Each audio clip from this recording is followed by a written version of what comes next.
21st for this special meeting of the Pacific Grove Unified Board of Education. And just for the note, to remind folks that it's going to be a little different than some of our regular meetings. So just follow along with us. And with that, we start with our land acknowledgement. Good evening. As we begin this meeting, it's important to pay respect to and acknowledge that we are on the traditional land of the Ohlone, Costanoan, and Esselen people, and additionally pay respect to elders, both past and present. So now I think we go to our roll call vote. Of course. President Dr. Hazen. I'm here. Clerk McNary. Here. Trustee Otmar. Here. Trustee Shamas. Here. And Trustee Wax. Here. Excellent. And then our next item is the adoption of the agenda. So this is one of the items we will have public comments on. Anyone online or in the room? Okay, but no comments, it looks like. So I will go ahead and move to the board. And just a reminder, we have our consent item for out-of-county activities and then our governance training and self-evaluation on the agenda. So is there any comments on those two? If not, could I get a motion to approve the agenda as presented? I'll move that we approve the agenda as presented. Okay, I'll go ahead and second. So the motion was made by Trustee Shamas and seconded by myself. And now we're on to the Pledge of Allegiance. So Point of order. yes. Let's take a vote. Thank you. That's not a bad thing to do. All in favor of the adoption agenda, please say aye. Aye. Any opposed? Okay, it passes 5-0. Thank you for the reminder. Now we're going to move to the Pledge of Allegiance before the consent. Now I will propose, why don't we all lead it together? Such a small group.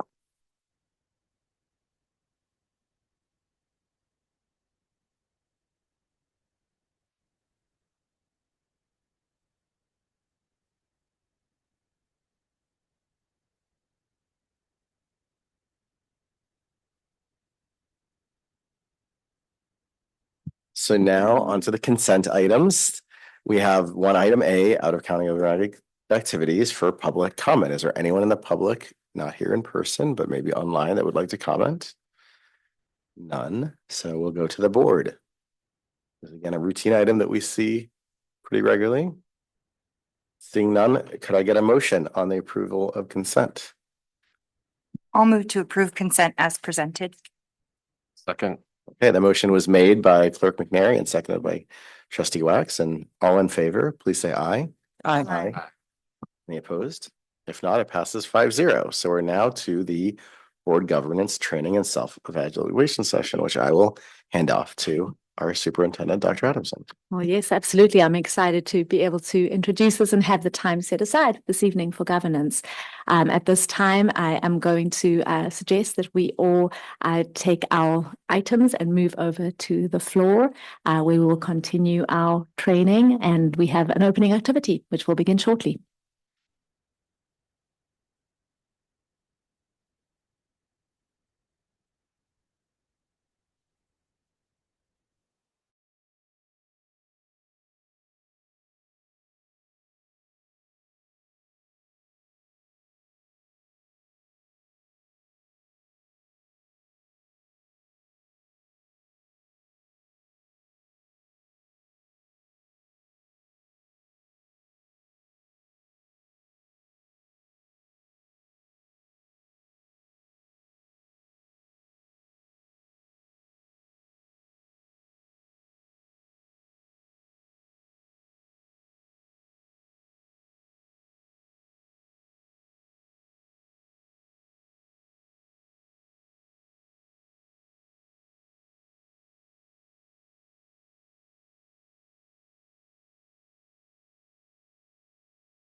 All right, another book. Reading a book. This is a fun book though, and there won't be required reading that goes along with it. Just your own reading at your own leisure. Find my book. Oh, Yeah. Well- I have it. I was. I think I brought an extra one if you need one. Got that one. Yeah. I have. Laura, do you have?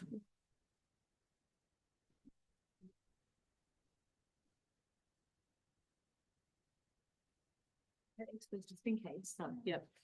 Just never know. All right. Well, before we begin, yes, you've all noticed that at your seats you have a copy of a couple little things. So the little bus, because you know that our theme this year, the energy bus, which comes from the book by John Gordon, and actually our opening activity is going to sort of tie into some of the components of the book itself. It's the book that we're reading as a management team and as a whole district office as well. So I just think it's always good for each of you to have a copy, of the book that we're doing. Like I said to Trustee Shamas earlier, there won't be required reading with it, but we will tie it in with some of our activities. That's what we found already with our district office staff. Is it really is an easy read. Like the chapters are like 1 or 2 pages, and it's kind of written in the form of a fable. And so it's one of those books that honestly you start reading and you're like, you don't want to put it down because there are just so many nuggets. That's been, at least my experience. So thank you, Elliot. All right. And then, of course, with it there as well, you have a little tote bag that we wanted to be able to give to each of you. So there we go. I love it. Well, there's one more.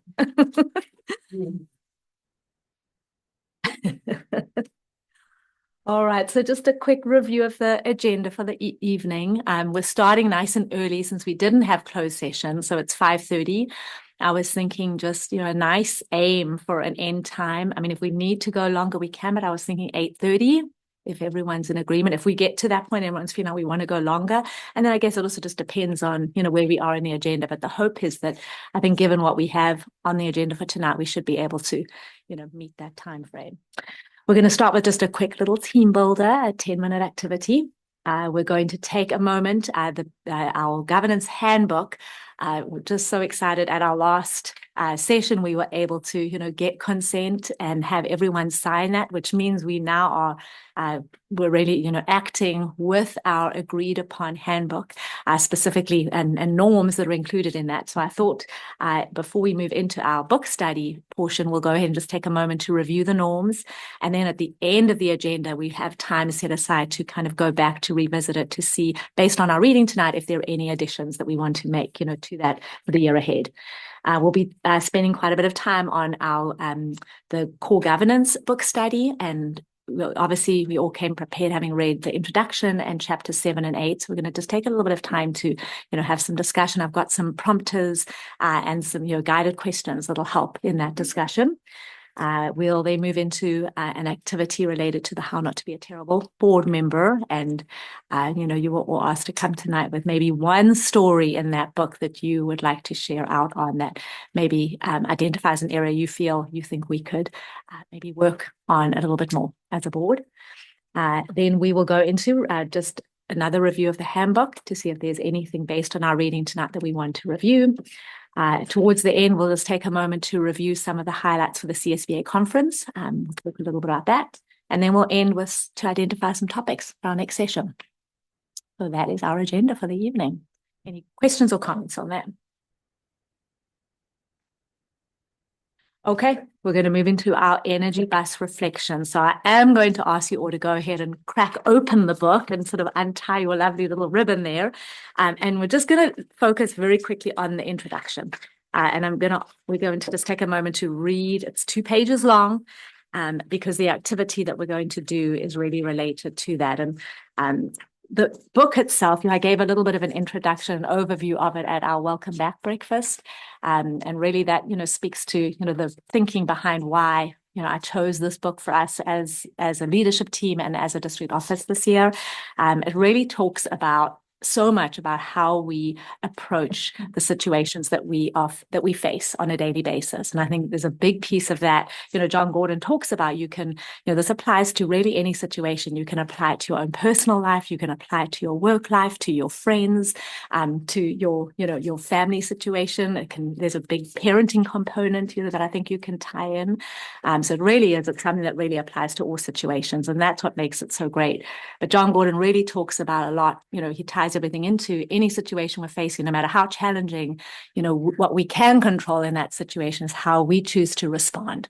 And if we choose, sort of that positive approach, and it doesn't mean to say that everything's going to be Pollyanna and we're out there being cheerleaders the whole time. It's really just about taking that time to not react, taking the time to stop and listen. And I love that component of it because that really applies so much to what we are doing and what we are, spending tonight on as a governance team.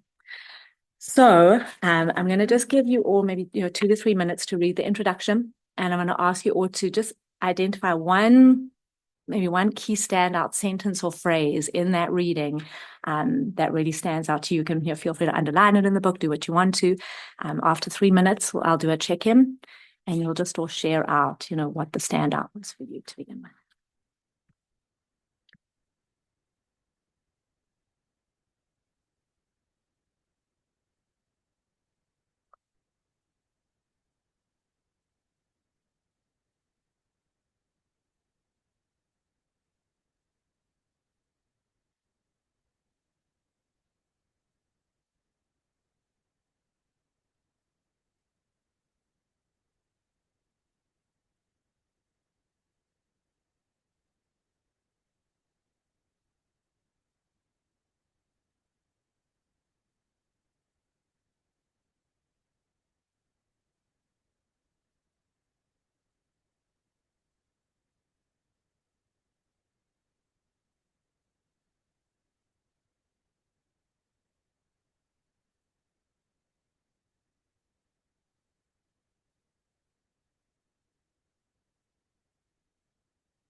That's mine too. I don't know why that went off. I didn't set that. Okay, that's weird.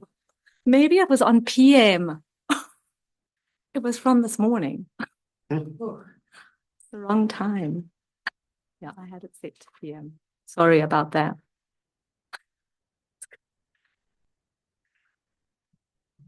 If you need a little bit more time, give me a thumbs up, or if you time we're good. Okay.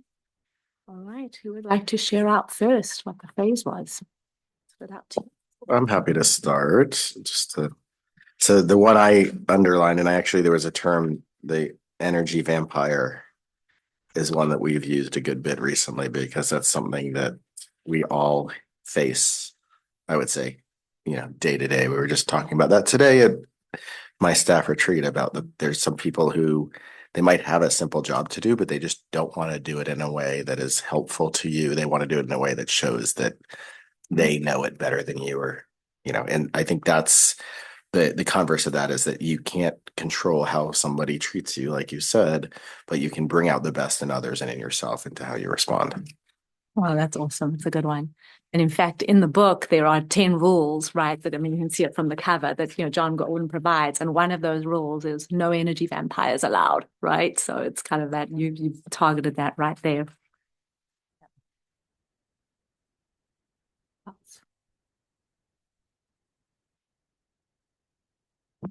I'll go next.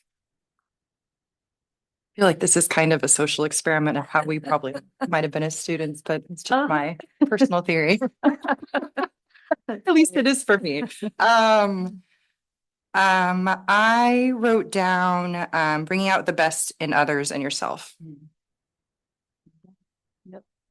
Powerful. Yeah, it really is. There's a saying, in some leadership book I read over the years, we can work from our balcony, or there are times we're working from our balcony, other times we're working from our basement, right? And it just depends on, what the circumstances are. But I think if we focus, try to approach everything from that aspect, right, we really will have different outcomes, much more positive. Thanks, Jen. So the line that spoke to me is when he says, but rather when I talk about positive energy, I'm referring to the optimism, trust, enthusiasm, love, purpose, joy, passion, and spirit to live, work, and perform at a higher level. So it rang to me as the definition of positive energy being optimism, trust, enthusiasm, love, purpose, joy, passion, and spirit.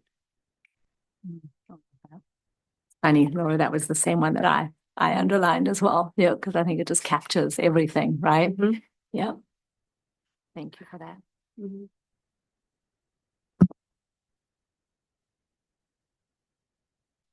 Well, let's see.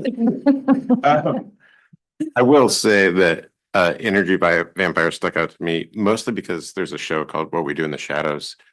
And there's an actual energy vampire, like it's about vampires. Oh. It's a comedy. And so each time I read that, I laugh to myself. But I think also kind of the second half of Laura's section, basically to state the goal of like what the intended effect of being this definition of positivity is: to build and lead successful teams, to overcome adversity in life, and work to share contagious energy with employees, colleagues, and customers, and to bring out the best in others. I mean, I think realizing I struggle with enthusiasm sometimes too, but I think always the realization that you can overcome adversity if you get to work and think of solutions is a good outlook. Well said and well rationalized. Thank you for that, Mike. Well, first I was reading the first part and then I was reading the next part and then I didn't even finish the so-called introduction. So, okay. But I have to, I guess, put in my own take on energy. But one of the things I teach is to match the energy of others. And because I'm not sure what they're going to say here, but one of the things that you're talking about is people that are draining your energy or draining their own energy. And how do you work with that? And it's not enough to just be positive, that doesn't necessarily bring them up, and might make them upset, but so one of the things that I teach is just that wherever a person is, your energy goes to, So you don't go higher than them and you don't go lower than them. You try to meet where they are as a way to connect with them. If you're trying to connect with them, like, let's say in your work situation, you're hoping that this person will do things differently, right? And you say, this is what I was hoping to see. And then they start complaining about something, I'm imagining. So then, he would be, then you would be matching their energy in terms of validating them. And especially with kids, it's really, really good to match their energy because like when I was reading in the beginning, he was talking about how greeting people. I don't know if you read the very beginning, it just said greeting people, try to greet people like you don't really care about them. And then do it again. And this time greet people like they're your long lost friend and you're so happy to see them, like the energy difference in that, and so that I think that's a really good point because the difference in energy between two people is going to influence how well you connect with them. So that's just my take. And so I'm interested to see what his points are. But that's just where I'm coming from. It's like, Yeah. But I like that first exercise which I guess we weren't supposed to read, but it was in the acknowledgements or I don't know. I was just started reading. And no, not the acknowledgements, the forward. the forward, yeah. Forward, yeah, it was, Yeah. Mhm. So, yeah, anyway. Well, I love that you drew attention to that, Beth, because that's actually an activity I did with our leadership team at the beginning. Lewis is smiling because he remembers, and it was kind of weird in the beginning because it was, no one really knew where it was going. And I told them all, kind of act like, the person, Right. no one's important to you, right? And then we did the second one, and it truly was. He talks about changing the energy in the room through that activity, and you felt it. It was, it was palpable, right? So I think, and you raised some really excellent points, Beth, and I think what you'll find is John Gordon really addresses that piece. It's not enough to just be, you're right. If, Mike's having a hard day and I come at him like, like it's going to do the opposite, right? You are, there's going to be, people will bring up a wall, and especially with children, you're absolutely right. So I think I love about the way that he, really introduces all of the concepts. In fact, as soon as the first chapter, it's called Flat Tire, and the fable is about, the character George. He's just having a bad day. Yeah, he has a flat tire and he's got to take the bus. And the bus driver, whose name is Joy, right, her kind of has this whole, approach about it. And exactly when she greets him with that joy, it's like he in his mind is like, really? This is the last place I want to, why are you so joyful? So it really kind of addresses those components.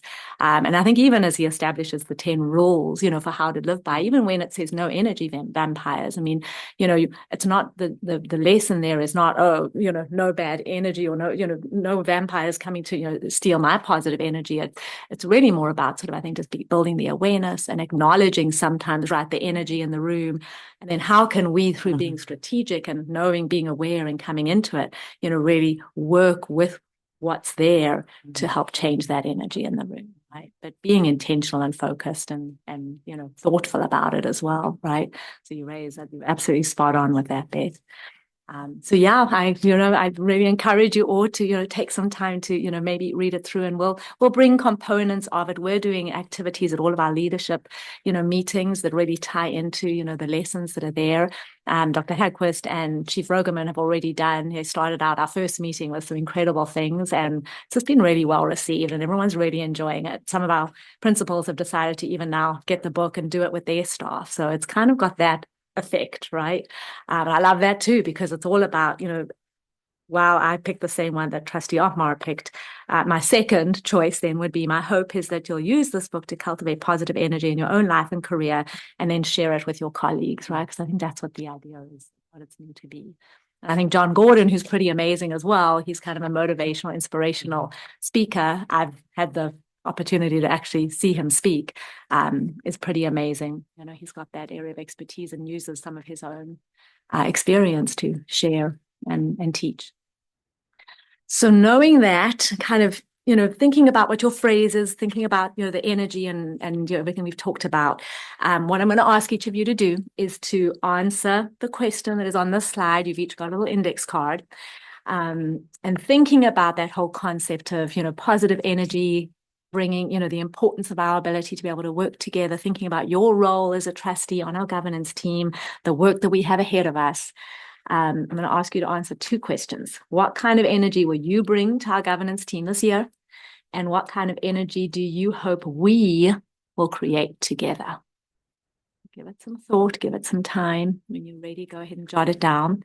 I am going to ask if you're comfortable sharing it out, and then we're going to go ahead and collect everyone's responses, and we're putting it into our governance team energy bus commitment, which will soon have a picture of our energy bus. And then I'm going to keep them, and we're going to go ahead and revisit these at the beginning of our future governance sessions, right? So think about what you're thinking and what you're doing as a commitment. I'm doing one too.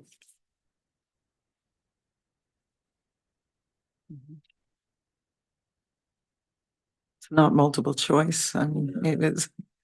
What kind of energy? What kind of energy?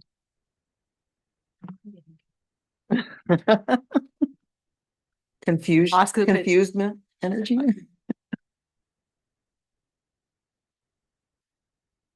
You're good.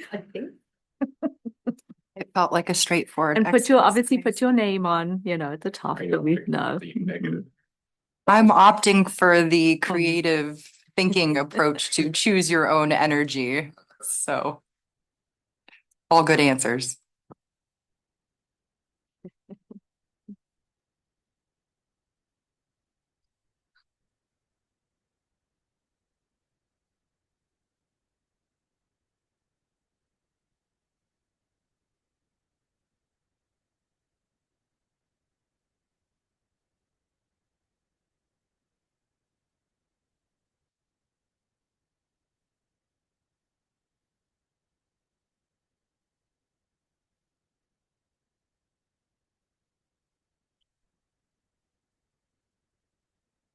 Yeah. Do you have one? Oh, I've got extras here.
Someone's been hard at work.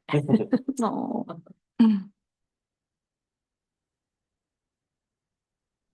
There's some energy.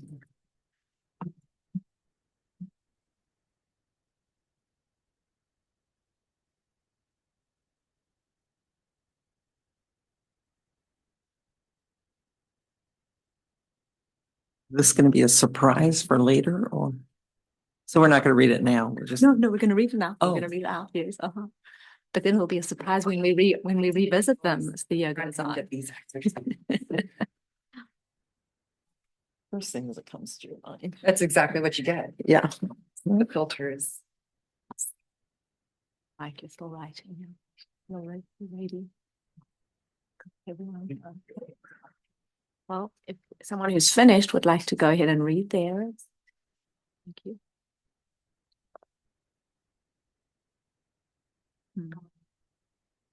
So that I will bring the energy to the governance team.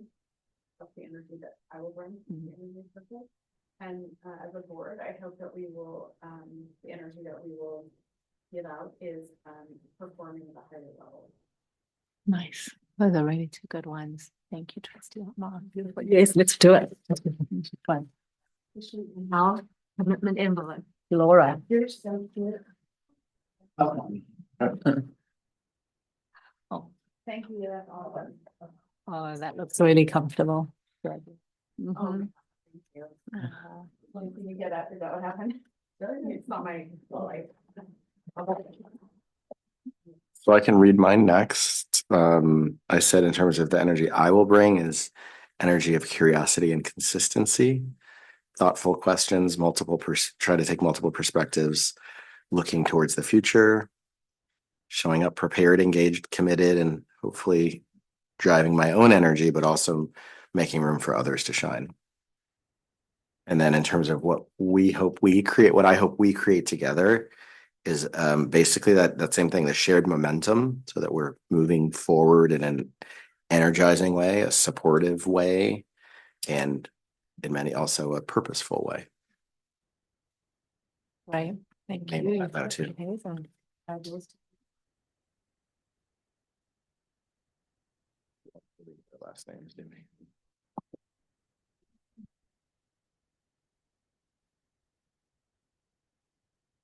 Mine is too. Oh, okay. I will bring respectful and happy energy. What kind of energy do I hope we create? Kind, thoughtful, and creative energy. Love that. I've added. What kind of energy will I bring this year? Intentional and authentic energy. And what kind of energy do I hope we'll create together? Respectful, collaborative, creative energy. Very nice.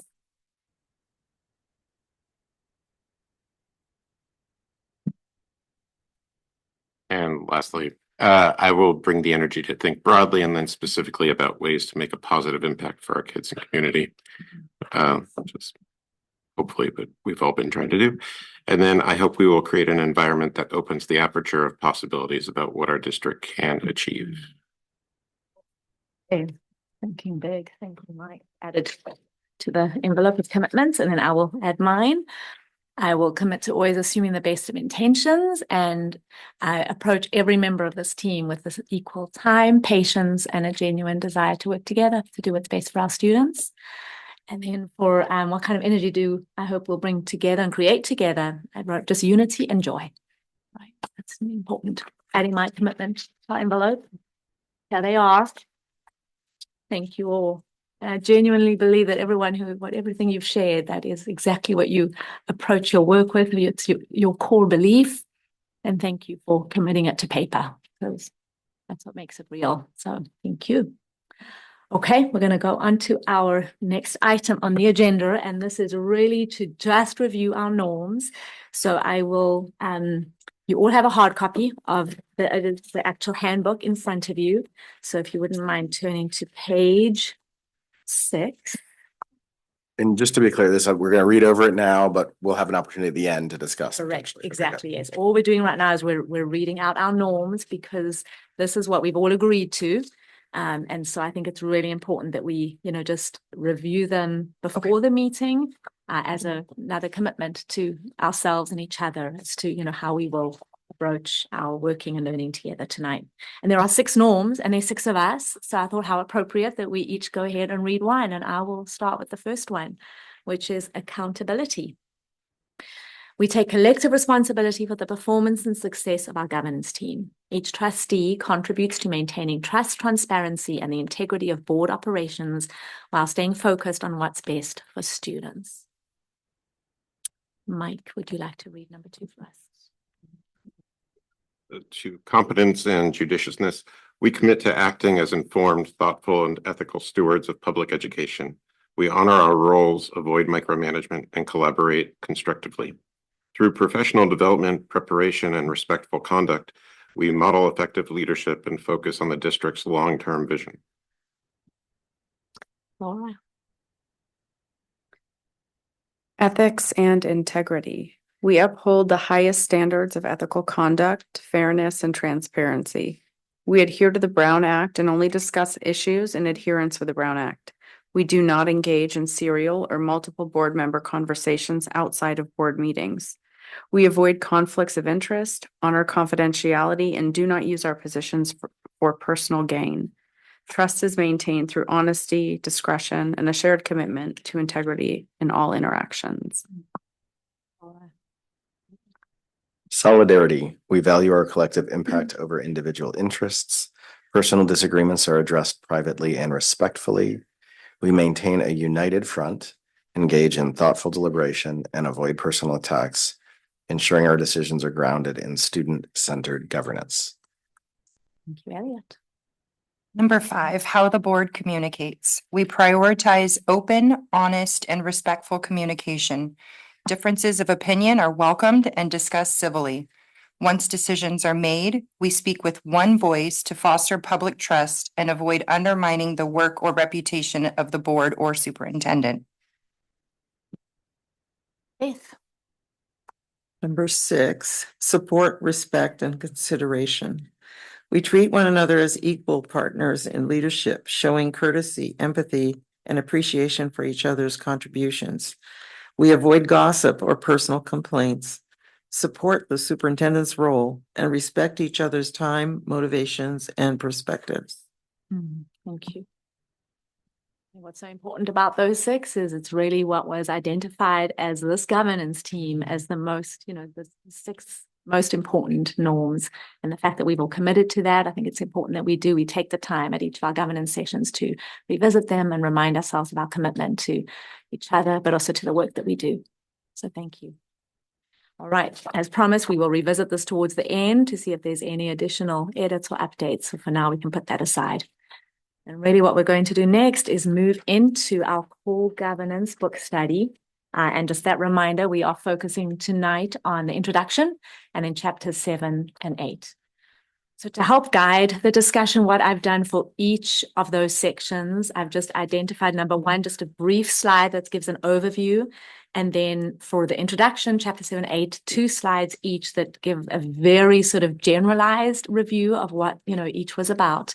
And then there will be a question that is intended to just facilitate our discussion, to really kind of encourage all of you to bring, forward to the discussion on what stood out to you in your readings, but also how we can maybe apply some of what we've read to, the work that we are doing as a governance team.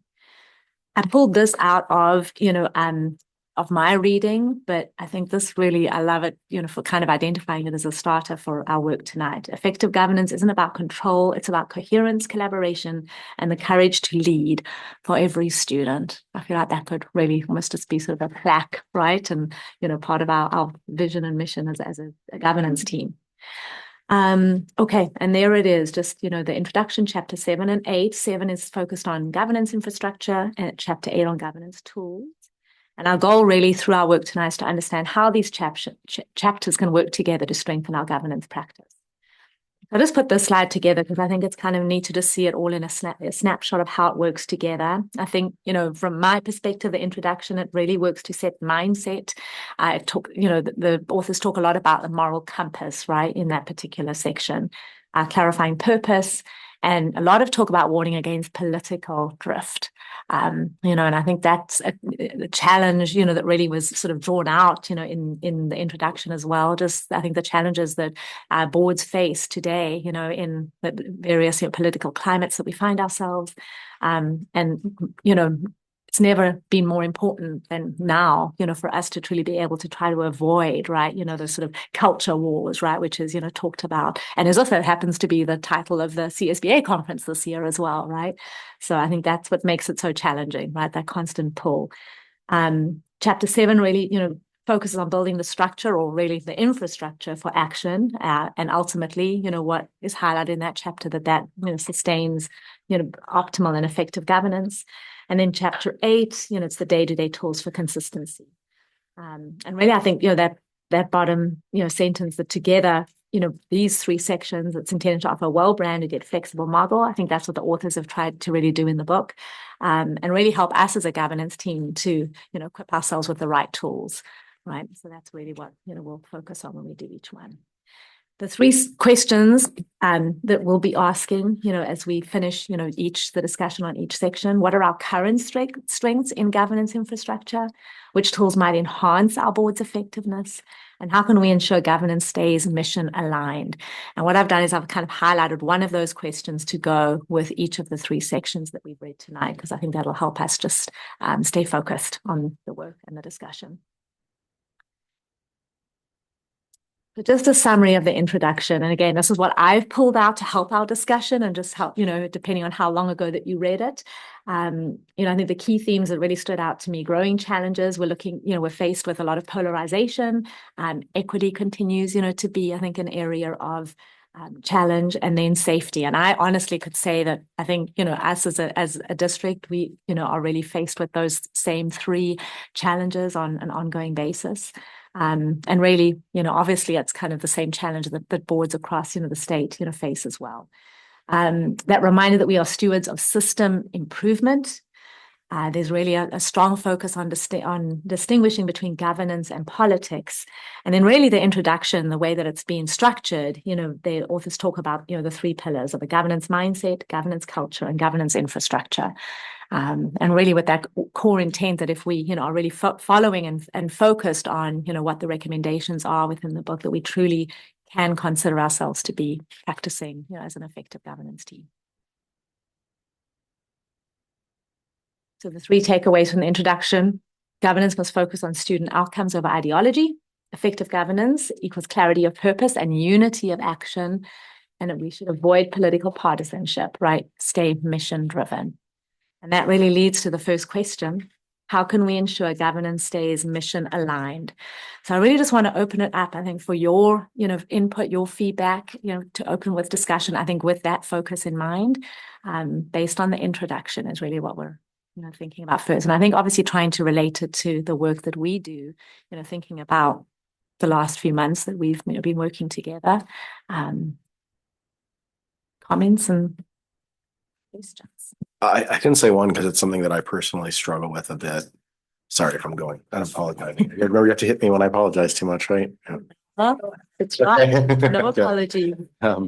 Basically it's very difficult sometimes to stay away from the blowing of the wind, so to speak. Like when issues do arise, as a district, while we can be nimble, if we're constantly pivoting to meet every issue that arises, we're not necessarily moving forward in unity of purpose. And so I think that's something just I struggle with, is when there is an issue. I mean, I can think of a few just from this year or from, last year. How do we make sure that we are addressing that, but not letting it curtail the overall direction of where we want or where we're trying to help drive the school district to go? So I guess that would be my thing, is just working towards focusing on that mission and making sure if we deal with the issues as they arise, they're not knocking our energy bus off the road, so to speak. I'm going to take notes as we go as well, just I think capture some of the key pieces of it. So yeah, that whole concept of being driven by the wind, right? According to whatever the topic of, importance is, out there in the moment, right? How do we avoid just changing everything, right, that we're doing, or changing our focus, right, to address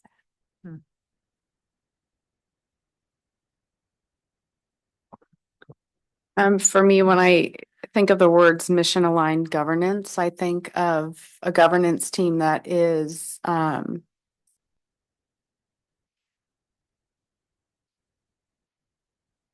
focused on the needs of staff, the needs of students, listening to the voices of our constituents,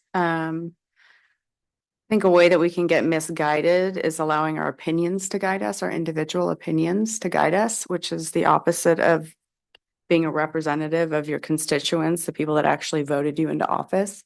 Goes against the oath that we took.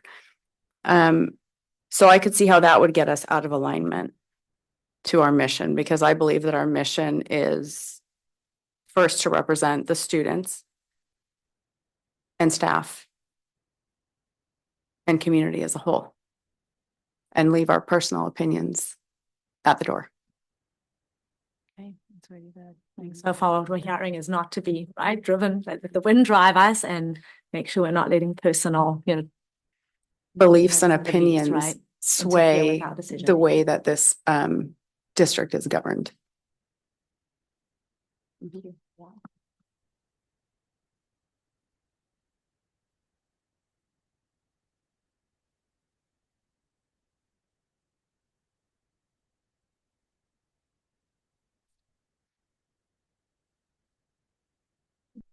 Well, I think that's a good goal. I think it's harder to actually manufacture that because we are individuals with our own opinions, and maybe our opinions reflect our constituents, it may be. But I think so the most important thing is that we do give our opinions in a way that leads us to consensus. That's what I think is the most effective way to stay mission aligned, is that you're coming to consensus. And that means that you work at it, to get people on board with an action that can be taken with at least, hopefully all 5 members. That would be the goal, but that doesn't always happen. But that should be, in my opinion, that should be the intention, that we are building consensus on whatever comes before us. And if we get surprised, and we will get surprised, that's just nature of the beast. We don't know sometimes what's going to happen. Some group comes to the board meeting and is upset about something, and all of a sudden, there's all that focus on this problem, or this, what they consider a problem. So, it's just good to kind of think about, like, how do you, that really falls on the board president a lot, because they're running the meeting. And, so if the protocols and the norms that we put together, if they're not giving enough help and direction to the president, then we need to maybe look at that a little bit more, because that's where I think you want to be able to know that whoever's sitting in the president's chair can respectfully handle that kind of a situation and keep us on track. However it may go, it may go that we want to put it on another agenda item, whatever it is. But I just think that my experience has been that it does take a lot of work to get to consensus, but it's worth it, because then people they trust each other, and if we trust each other, we're a good team, no matter what. That's how I feel. Funny, because I was just kind of as you were saying that, norm number 4, right? It talks about solidarity, but the key sentence in there: we maintain a united front, engage in thoughtful deliberation, and avoid personal attacks, right? I think that whole sense of coming to consensus, right? Being united. It doesn't mean we're necessarily going to personally agree with everything, but I think as long as we can find a way that everyone can say, yes, this is something that I can live with, right, and moving forward. That's the beauty of that. And when you bring in trust with that, Beth, it's such a key part of the process, right? Yeah.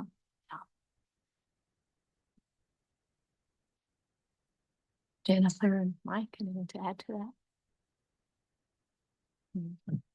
I still feel so green in this that I don't really for these type of governance meetings, I feel like better listening because it's there. I can't forecast these situations in my head so much. So that's to say, I thought all of you have said really good points. But you're I in don't- I don't- agreement with everything. yes, you that's right. said. But I don't Consensus. I don't have I don't have anything that's sticking out of my mind right now. Well, anything to add? For me, it's typically systems thinking.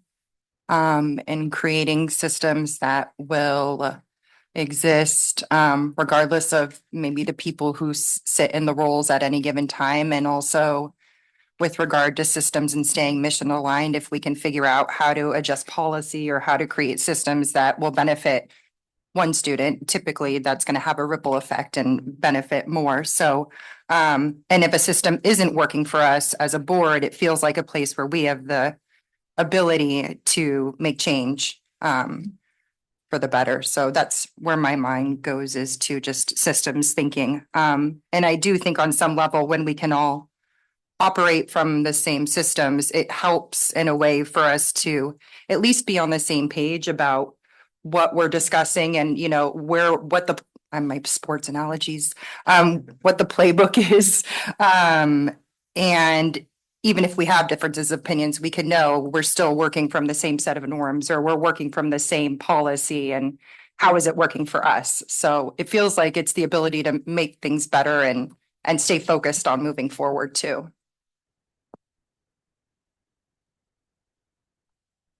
Elliot, I'm going to put you on the spot a little, just as president. I mean, anything there that, you know, sort of stands out from everything? I'll kind of do a quick review. I mean, you had talked about, try not to let the wind, move us, stay mission driven. Obviously, not letting personal opinions, Laura, you had talked about that, guide us, making sure that our decision making is not swayed, by that. If we are giving our opinions, you're really trying to help bring us to consensus, which helps build the trust piece of it. Can I just interject really quickly? I just want to point out the massive difference between perspective and opinion. Those are two highly different things. Perspective is life experience or maybe knowledge to share. Opinion is something extremely different. Opinion is, I feel this way and I feel this way. And there doesn't have to be necessarily perspective behind it. Perspective is something that you can work into a conversation with a constituent or a student or a staff member, and you can come to consensus that way. People that make decisions that are opinion-based are making decisions on behalf of themselves for the district. And that's the point I'm trying to make, is that decisions should not be made, votes should not be cast based just on opinion of how somebody thinks things should be, without gaining insight and perspective from the people that voted them into office and the students and staff as a whole, when available. Of making sure, we're taking into consideration Perspective versus opinion. Opinion is highly, highly personal and a lot of times is not movable. Perspective is information gathered from life experience that you can share. Is it appropriate to vote on just your perspective? Probably not, because that's not what we're here for. Like, I shouldn't be representing only my interests or only my beliefs. That's not why I sit in this chair. So I just want to make sure that that's clear. And it's mentioned in number 4, solidarity. We value our collective impact over individual interests. And I'd like to add maybe or personal opinion. But I think, would everyone agree with that statement? I have a feeling that everyone's sitting here. I don't know. I don't want to assume, but anyone disagree with that statement? How about that? Or coming to the table with that same. Yeah, I mean, I agree with, I think 100% what you're trying to say. The word opinion is such a tough one because an opinion, you can have an informed opinion and you can have an uninformed opinion, right? that's it. Right. And so I think that's at least where I'm interpreting more what you're saying is it's those uninformed opinions, or those, I would almost call them like selfish opinions. There's opinions that are representing your needs, not the others, but like The needs of the whole. right. But the informed Right. opinion, I think, is important. I mean, I feel like I have a very strong informed opinion. sorry, wrong pipe, on language education, for example. And I don't think that's one, right, that but I know that might not be shared by everyone. So yeah, I agree with what you're saying, but it's one of these that to me has more digging to be done.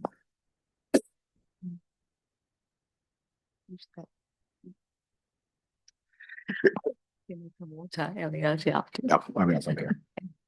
So in the other ones were just I'll follow your lead if that's okay, but working towards a consensus. And I mean, I really appreciated, again, what was nice about it was all these opinions. And even, again, I would say yours too, Mike, the point about newness and here to learn. That's a big part of being a board member. And I think the biggest failings that board members have is even people that have been on the board for 8 years, every year with the new issues, new board, or every 2 years, a new board. There's a lot still to learn. So I don't think that's at all a bad thing. The point, I mean, I'll thank everyone for signing the norms, knowing we're going to revisit a bit later, but like, that's exactly where your point, Beth, comes up, is that the more we have these norms solidified and we all have the same common goals in mind, it allows the president to better steer. So that I think is something. What's nice about these is I think we've done almost all of these. We're doing a very good. They also could be the answer to the first question here in many ways.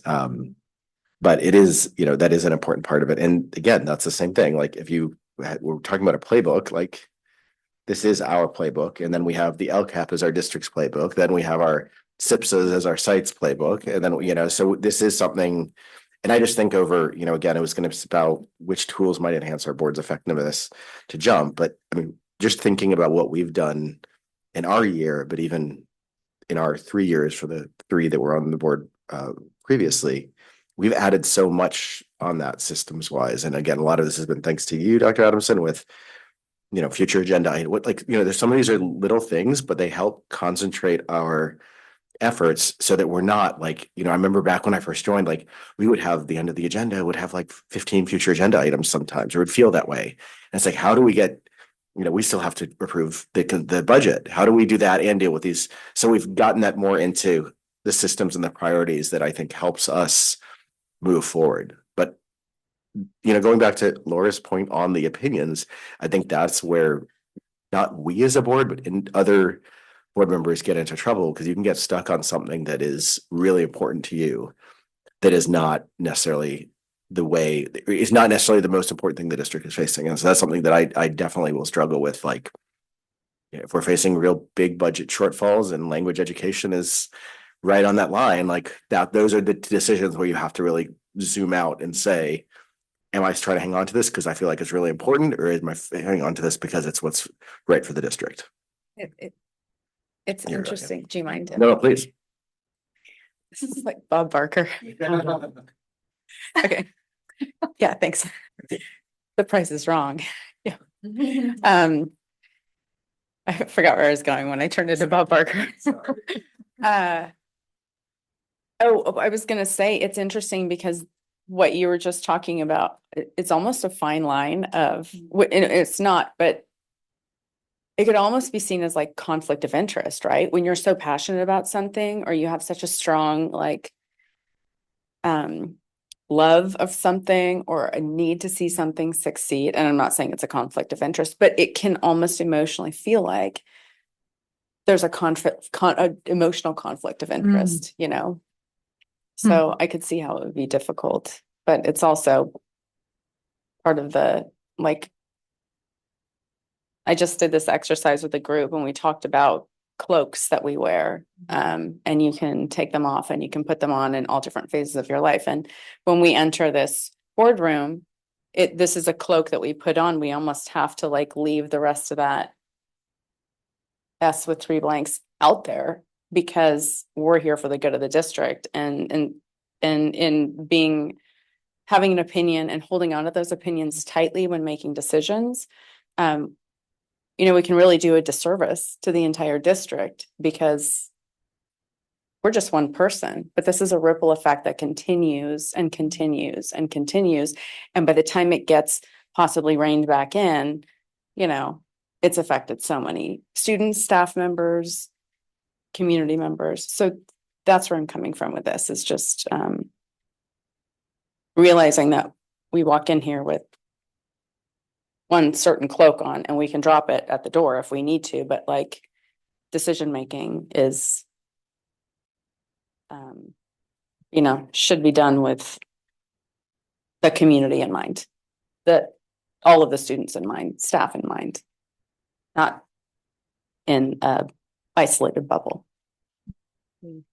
You I'm hit on lecturing. on the Sorry. question that exactly ties into that, and maybe that's something we, that features into our future work. But you said maybe we should all be asking ourselves the question. I think that could be a collective question that we commit to asking each time. Am I holding on to this because it's important to me, or is it because it's what's best for the district, right? And sometimes I do feel we have to stop and maybe think and really ask ourselves if we are feeling more emotionally connected to a particular topic than would be typical or what we would expect. Asking that question of ourselves and each other, right? I think that helps us maybe step out of being so closely tied to it and gain more perspective. Wow. And if I'm jumping ahead, tell me, sorry, Beth, you go Oh, first. just, the trick is that how do you do that? And, okay, so when somebody is passionate about something, that's an energy. And so you need to meet that energy in terms of not squashing it, because what you're trying to, if others are seeing that this person is passionate about this particular issue, and the vote's probably not going to go that way, but in the lead up to some kind of consensus, you want to be able to recognize the passion in that board member. In other words, validate that, wow, okay, Elliot, this is language is a really important piece for you, and you were hoping that that could really stay, and it's hard to make a decision that keeps it out. Just in any way you can, and then that's on all of us really to help another board member kind of feel accepted in knowing maybe that they're maybe only one out of the five of us that feels that way. So you don't want one person to feel excluded or not heard. So it's just how we talk about it with each other is important. And that's a little tricky in a board meeting because you're the president, okay, so you're calling on people to talk. And but that could be any one of us. You could call on any one of us to hear another board member out, if we feel like, hey, I think I can validate where that person's coming from. But it is something that we have to really kind of think about in order to make it happen. Because otherwise it's just a little awkward maybe, and we're just looking to the board president like, well, handle it, Move And- on. I like the way you said that, and it is a good reminder for each one of us, again, to be able to try to do that, even if we disagree with where a person's coming from, recognizing that, like, again, making them feel seen, because we are a board, and some of these decisions are not exactly the way any individual wants it, but together we come Yeah. to a. And sometimes one of us is better at validating another one than another person is. So, because, like if you're bringing up something and Jen, she gets it, she gets what you're talking about, then she's the better person to validate you than me. If this is the first time I'm hearing it, I'm not sure where he's coming from, but Jen knows. And so Jen could be the person that, makes it more clear to everyone. And then that helps all of us understand, oh, okay, that's what he's thinking, It just helps in having everybody feel like, okay, we're a team,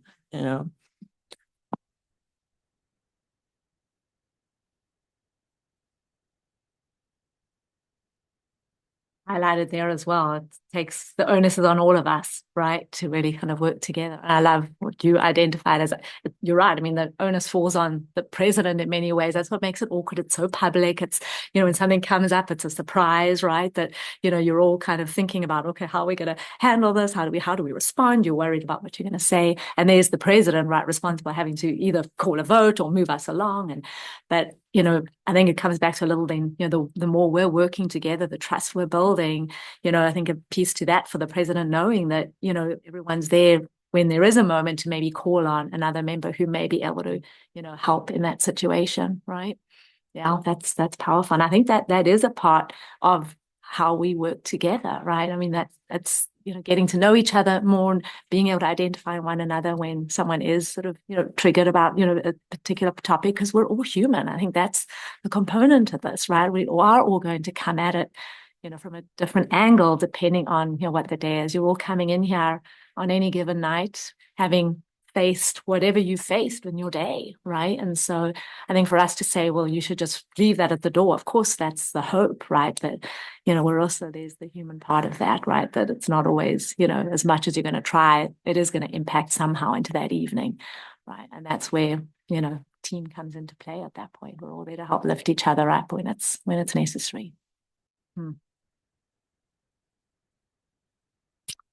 Anything else to add to this introduction? Wow. Can I say one more thing just quickly about the first bullet, unless you had it? We're not, because Go for it, yeah. good. I That's didn't okay. see it in Yeah. the slides. We're going back, but I mean, I do want to, I know I've said parts of this, but I really can't say enough how much I do appreciate each and every one of you. And I'm not just doing this to validate or to blow smoke up here or whatever, but it's just the fact that, I mean, one of the things that makes this board so well functioning is that we do have different skills and different tactics or strategies, even I'd say. Like, I mean, Jen's lawyerly analytical mind, Beth's experience, but like your teamsmanship, like the way I mean, yeah, you said stuff sometimes, like I've tried so hard to come up with a way to say something, and then you'll say it in one sentence. I'm like, yep, that's what I was trying to say with my long words, and I mean, Mike, I think again, your curiosity, but your willingness to, like, you're not here just to mail it in, if that makes sense. You're here, like, you're bought into it and you're digging into it and you're recognizing newness. I think is awesome, but I've been really, again, happy with that. And again, I mean, I'll say, Laura, both your, not just your research, but also, I mean, your empathy is something that, again, that I don't want to say I would strive for, but it's something that I see. And I think, again, it brings that value to the board. It's like, imagine if we were all like Laura and super empathetic. Exactly right. Would be the tissues cost would be the biggest item in the budget. And the same thing, but like if we all were one of these people, like this would be a more dysfunctional board. I hate to say that, and same with whatever I bring. I don't mean that in a non-reflect, self-reflective way. That is a good question. I don't Well, know. let's have. Oh, okay. Yeah. Right. I know exactly. I will say I love one thing I've loved the subtleties of leadership. I'll put this as one focus. Like, it's running a meeting is a really fun thing at times when it goes well. It hurts a lot and I struggle with it when it goes badly. So I would say that desire to do better is something that I hope I bring, whether it's to the district as a whole, but to us as a board too. Like, if it's getting a new way to, have a little button when you want to speak, or sign language when it's, it's time for a bathroom break, whatever it is, like that, how to run a better meeting and how to be more effective and efficient is something I would say I bring. Yes, go ahead. So I think that you are actually very empathetic, but you're also highly intellectual, and you come at ideas from so many different angles. It's actually really fascinating because you've got intellect and empathy. You come from it, and that's pretty rare in a lot of people, that you've this analytical way, but also with feeling and love. It's pretty cool. And you do run a great meeting. Thank you. I remember that you didn't want to sit in that chair because you thought, no way. And you're doing a phenomenal job. I mean, you'll see all the, you're going to be the most self-critical of all of it, but you're doing a phenomenal job. Yeah. I didn't mean this to be a talk about me. Now, Mike, it's your turn. Tell me how amazing I am. And I'm not good at that. That's something I could do better. I know. I'm just not good at it. Thank you. Thank you. I'll leave it at that. I love that you identify that everyone about on the team area. Good for you for sort of, taking the time to acknowledge. And I think I'll add that to you, just your ability to be so reflective. And I've seen that, and I've seen you grow in that role this year in particular. Because I think when you're up there, you're critical of yourself, but you get that feedback from everyone else as well, right? And as humans, we tend to want to just focus on the negative all the time. And you could have 6 positives, and it'll be one area of growth, and that's what you'll hone in on. But done a really effective and skillful job at not allowing that, right? I do have to add one thing too, because Linda, I mean, you're equal part of this governance team as well. And I will say it is one of these things that if we felt that we were bringing things up and they fell on deaf ears, or they got parked in the back playground or whatever till 5 years, but your responsiveness and dedication, and I mean, I would even say creativity too, on how you've tackled problems in this district has been, amazing. And I will say, even now I'm getting a little like goosebumps a bit, but that when we had the presentation at the back to school breakfast, and I talked about the growth we've made, right? I mean, that's not us. We're here helping, but that I think is ownership falls on you. So that is another important. Never take it myself. I know, I understand that. But I appreciate you. I think that way now when I'm mean to each one of you later, when we're talking about how terrible you all are, I know that I'm coming from a good place. I love that. Okay. All right. Well, we covered a lot in that. I think we covered everything.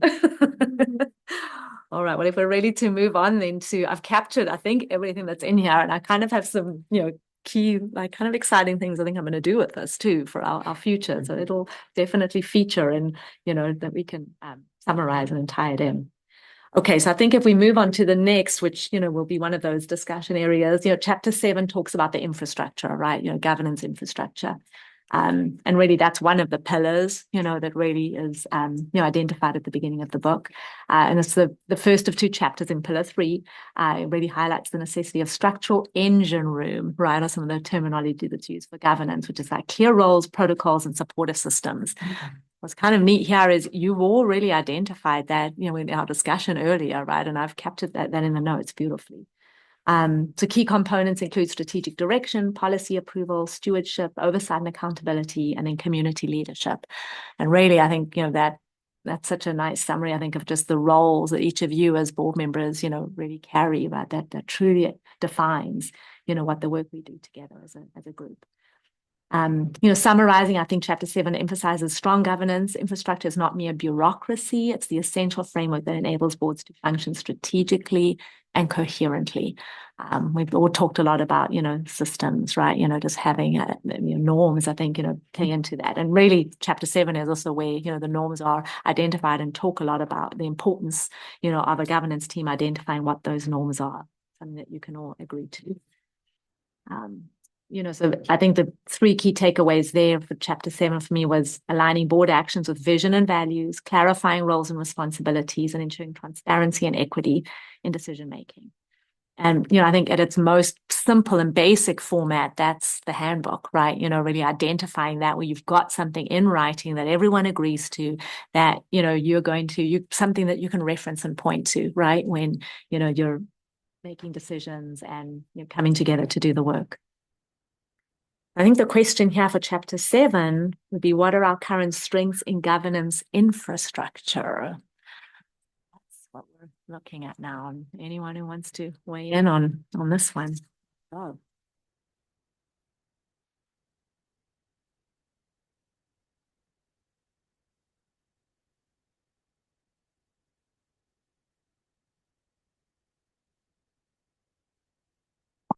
I'll just say, I do think we touched on this a bit. I jumped out of turn. I apologize, but that's 2 hits from Laura.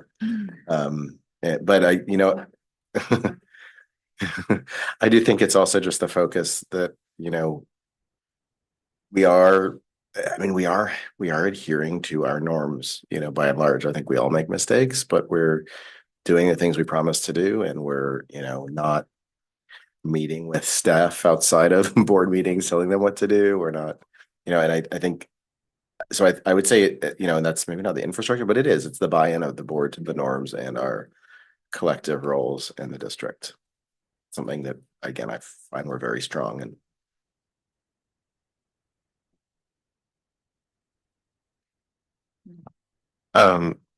I mean, I highlighted, uh, there are three important components to the development of the government's infrastructure that are essential to fostering and sustaining a positive governance culture, board adopted governance principles, norms, and protocols. And I think a strength with this new revised handbook, and it basically a challenge in all government or organizations, bureaucracies, whatever, is like wading through all the information. So I think paring this down to things that can be easily gleaned and referred back to is a strength, because it makes it much easier to employ or put into action than there's a clarity to the handbook and to the new handbook, thanks to the governance team, or the subcommittee. So I think having that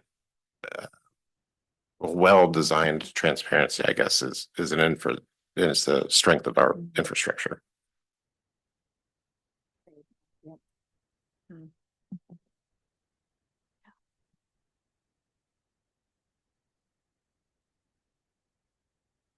Well, I think that the strength of our infrastructure is scheduling these kinds of meetings.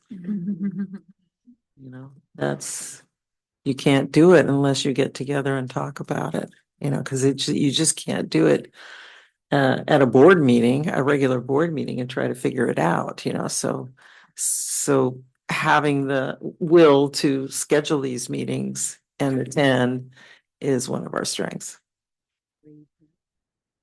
And the commitment that everyone makes to attending them. Yeah, doing it. I love that. Yeah, because it's time. Yeah. This is also hilarious because I highlighted a different section, which is almost the complete opposite of what I just said was a strength. But it was about where no protocols exist, the governance culture is like the Wild West, never knowing where anyone is at any given time, where conflict defines the board and people are poorly treated. I wrote, I disagree, because I think again, hilariously compared to my first statement, that is putting like too much faith in just the document. I think there is like some sort of like chemistry that that you have to foster, and it's not just writing out a document. It is all the personalities and kind of going through the muck and working together. I don't think just having a document or not having, I think if you have good chemistry, you might be able to run a meeting without a handbook. But I think for the purpose of, having our mission and getting people aligned, our handbook is helpful. I just don't think that having the document is what is the balm to everything, Yeah. It's just one of the pieces, right? Right. Yeah. Right. I don't think like we'll bring guns in here and like start shooting if explicitly we don't say that in the handbook. I think it's too much faith in paper at times. Yeah, I mean, it's a good point. It's the living aspect, I feel like, of the handbook, where we're modifying it, we're doing it, but it's the buy-in. I mean, more than the document too. I agree with the way you said that. Not the guns part. I don't agree with guns. I would also add that on the topic of the governance handbook, it's an opportunity for us as a board to demonstrate oversight and accountability for ourselves, because it's basically our book of saying this is how we're going to treat each other, and this is how we're going to hold ourselves accountable as leaders, as role models, as, people who are making rules for others, and policy for others. So I do like that it is in writing so that we're all working kind of playbook analogy. I'll find another one before next governments. But we're all working from the same set of rules. So when things do come up, like trustee Shamas said, we have something to refer to instead of the Wild West, which turns into opinion, conjecture, and just, is a bit more loose. Because as a board, when the three of us came in, we were operating from an outdated handbook. So it was, I'm guessing, hard to run a meeting when the rules weren't even set by you, or, it was just outdated. So having just something, it wasn't a living document. And it was also, you saw how long it was and wordy it was. And like, how could you look this up and say, oh yeah, that makes sense to me. I'm on number one, accountability. It wasn't like digestible or usable. So for this to be usable and accessible and available to the community and available to us if we're ever having an issue, like check a norm and see what I need to talk to Beth about because this is where it is. I really do think it's great to have as a guide and just something we're all working from. But that said, it takes our buy-in, right? Like we're here and we're doing the work and doing this new handbook, and signing off on it. So in theory, we're buying in. But it's a practice. It's kind of more, I feel like what you're saying is like, we have to live it, not just sign off and be like, on the shelf. Done. Yeah, it applies to us. Yeah, I agree with you.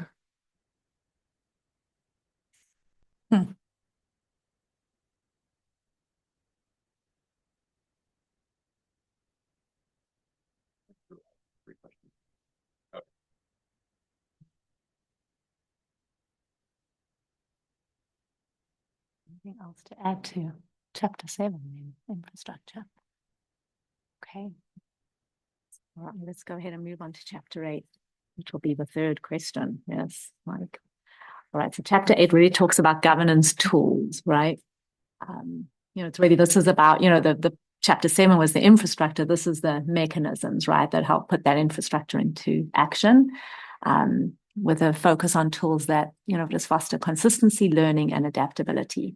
The 4 tools that chapter 7 really highlights are, discussion meetings, governance handbooks, board self-evaluations, and then continuing board education, because that's ultimately if we're, doing what really should be is considered effective governance, all 4 of those components should be embedded into what we do and what we commit, to doing in the future. I love that final, bullet. It helps. It's designed to sharpen how boards operate, right?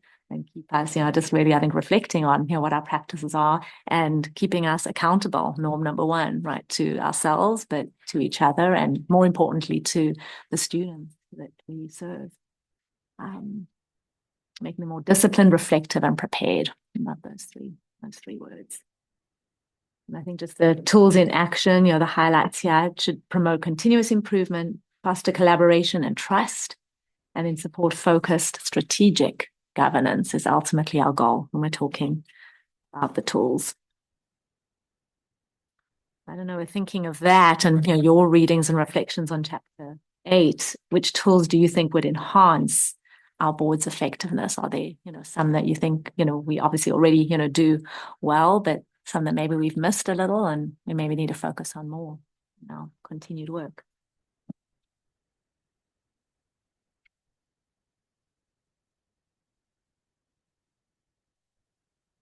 I'll bleed through again, just because this is getting a little bit into one of the things I was going to mention from our second book, but the skill gaps part. And I think, that's what we're doing here today, right? We're doing this. It's not a formal self-evaluation, but I think by discussing about this book, not to be a terrible board member, we're trying to identify those skill gaps we have as individuals, but also as a board as a whole, which again, I think is important, because even if you're getting a 98, there's those 2 points. I mean, you can see how hard it is to be my children, probably. But there's those 2 points you could do better, right? Like, it's always trying to figure out how do you do better. And so the one, the featured tools that you highlighted, I think of the strategic dialogue we have 2 different portions of our agenda. Well, 3 really, right? There's the consent, there's the information, and then there's the action. And so I just think I would like us to see us do a better job of attacking those. So if it's on consent, we shouldn't be probably dealing with it, pulling it unless it's already been dealt with in a one-on-one meeting, making sure that's been dealt. And again, we do this very well by and large. But the same with information discussion is if we know something's going to be coming back as an action, how do we take the information discussion to help shape it to come back in the way we want it? Because I think the problem where we can get into trouble is if we don't do a good job of that, then it will come back in a way that we don't want to see it. And that could be a fault of us communicating to Linda and the district. It could be a fault of, the district being busy with all their other things to do. I mean, there's lots of reasons why that might happen, but I think that's something that strategic dialogue for the information discussion items to say, we want this to come back in this specific way so that we can make a good decision on it. Yeah, I like the specificity of what you're calling out a little bit there, because I think that's when we're talking tools, right?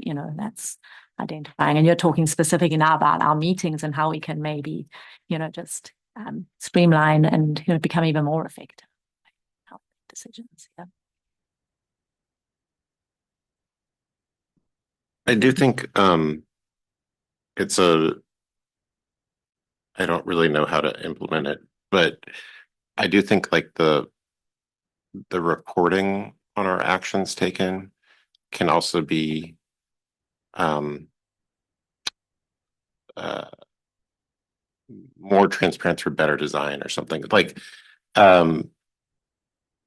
if there was a database of all the things that we voted on and not just a PDF, so people could search contracts and it would bring up all the contracts that we've approved, or if we could basically like tag the actions that we approve on, I think it would help with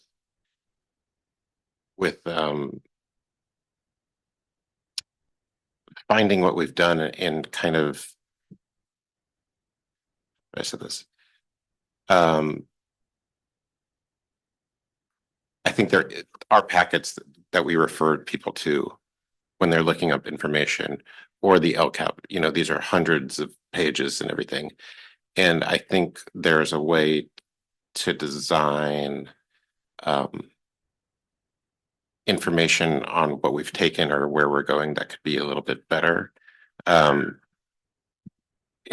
I don't exactly know how to do it, but I just think it could be done across a lot of organizations where you could surface the information better, I guess. And I just want to follow on that because that's something I agree wholeheartedly with, especially for new board members, because I think that is I will never forget that day when you do your first closed session meeting and you just you have things laid out to with you, but you're like, this might be a 10-year history, right? And you're coming in with no background knowledge, and again, obviously closed session, there wouldn't be a public database per se, but I mean, I don't know if that is something that it's something to look for, like CSBA, for example. I don't know if other districts have something like tools like that, but I do agree that some form of improved knowledge transfer, whether it's within a current board or whether it's board to the next board, and comes back to John's points on systems thinking. I love that idea. I don't know how without hiring another Lucero that we do that. And it's not just for the board. I think it's for the community. Yeah. Great question. I mean, you say CSBA, right? I mean, all boards are probably facing the same challenge with that, right? And so I think looking at identifying that as an area we'd like to, grow and improve, what resources are out there that may, be able to help us in doing that specific action, right? Yep. Okay. Yeah. Mike, so are you thinking in terms of the public that it's a easier way for the public to understand what just happened at a board meeting? Or researching a certain subject matter, let's say something about Robert Down, that somebody wants to be able to follow how the decisions got made, or what? Yes and yes. Okay. I think it's both.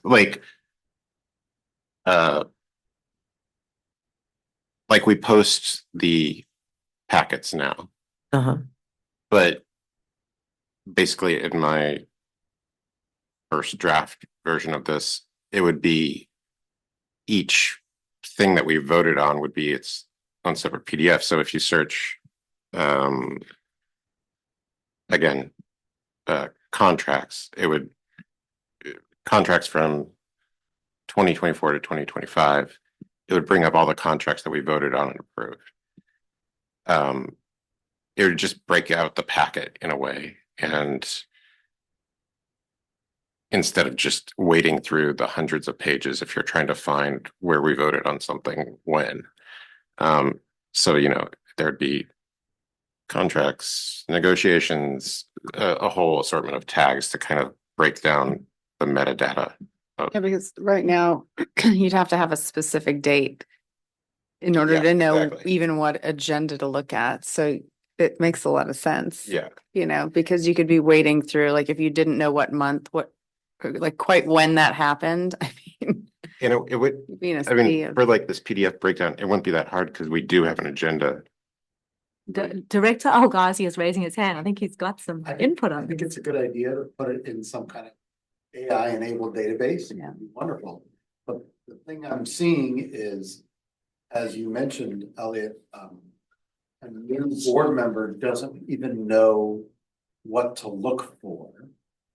And it would be too much information for them to ingest. And probably goes for the public as well. It's too much, too fast. I mean, they'd have to still pour through 50, 100 pages of stuff. And I don't know how many people have the patience. You guys do it Yeah. twice a month, right? But it takes a while to get there, yeah. Yeah. And my success. I'm gonna take a side note over to Louis. Go ahead, yeah. All right, but I've captured that. Trustee Wax, yes, indeed. Always ways for us to improve on the information. I think what I'm taking out of that though as well, we definitely, I know, and this for me personally, I can do better at how we onboard new trustees. We are nowhere near what I think that should look like and what that should be, and how we bring, you know, incoming trustees up to speed on, you know, kind of all of the things that have occurred in the last 2 to 3 years. I mean, there's a list of things I've got right now that I know, you know, that I would want time with the two of you to, you know, to go over, you know, more of, you know, and yet I think even the three of you would kind of say, even going into your third year, there's some of those areas that you know, could do with more information on as well. So, you know, definitely, I think we need to and can do better, you know, there for sure. Onboarding.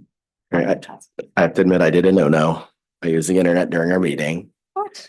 but I said, can you bring up all the contracts we voted on in 2024 as a school board for PGUSD, and pasted the website, and ChatGPT gave me everything. And it's, I mean, it may not be 100% accurate, but like state preschool contract and board resolution, ABM building solutions on January 11th, renewal contract for financial advisory services. So we might have some of those tools available to us if we as a board want to use it. I know it's a little scary, but this is what my little side conversation was.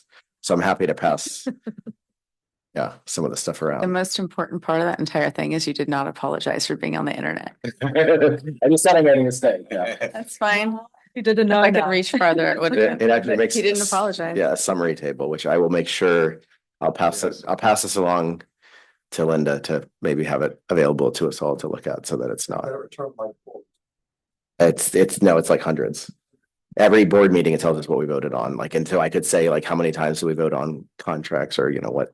Oh, wow. What's the total amount of money we agree, you know, the problem is it can be wrong, like, and it will be Yeah. wrong. So you have to sometimes double check these things, but for a summary of really not terse, dense information, this is a good use of it, so. Question is, how long would it take you to adjust? Well, the nice thing too is it links to the spot too, so I could click on it and it could bring me right to the packet where it was voted on. Mhm. Right to the link, so. There's a tool. I hate saying that, and I love saying it at the same time. Is a tool, AI. That's it, right? There we go. Mhm. Okay, I'm capturing that too. Mhm.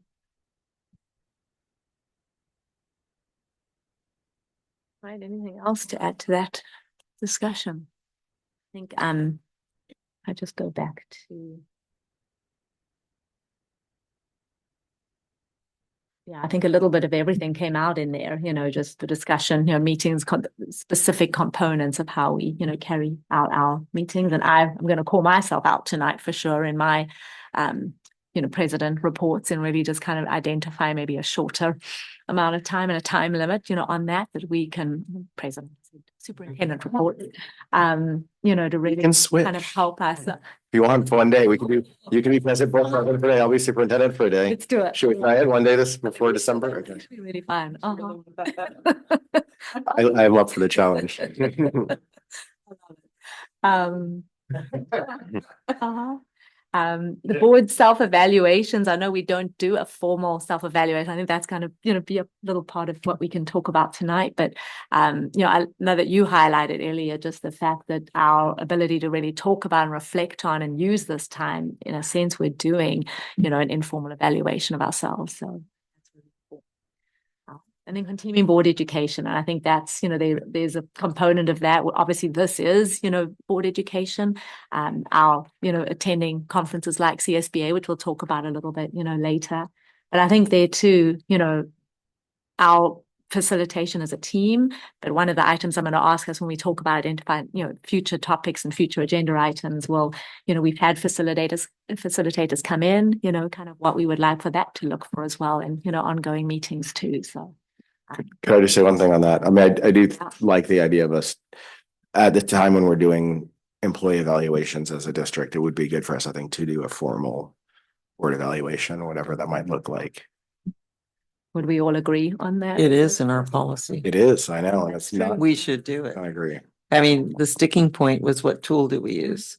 But that shouldn't forego us doing it, because any tool is going to be just, so anyway. This is the win versus the mission, right? Like we could Yeah. spend 3 board governance meetings coming up with which tool to use, or we could just say, we need to figure it out. That's exactly the point there. Yeah.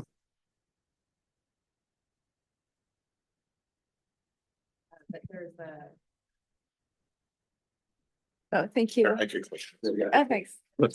I'm officially high maintenance, but there was something in the governance book that said something about a quote that was, a fool with a tool is still fool. Like you can have the tool all you want, but if you don't use it, then I'm not calling us fools by any means. I'm just saying, like, there's no point in having the tool if we're not actually utilizing it. Yeah. I'll say it. I quote is an unused tool is a useless tool. Uh-huh. Yeah. That's great. Mm-hmm. Right. Well, yeah, go ahead, Mike. Well, I think it was maybe in the last slide, the discussion meetings, but I do think, like, at least since my brief time here, there hasn't really been like a chance for discussion about like unknowns that we're thinking about, or known unknowns. Is that what they call them? Or like basically if they're, I don't know if the district had done like a workshop or discussion if there had been a pandemic before COVID, but like sort of just thinking about certain emergencies or certain changes. If the budget went to 0 for some reason, like what would happen if parents want to opt out of all technology, just like thinking about what might happen down the line or something. I think there's a chance to like think about hypotheticals.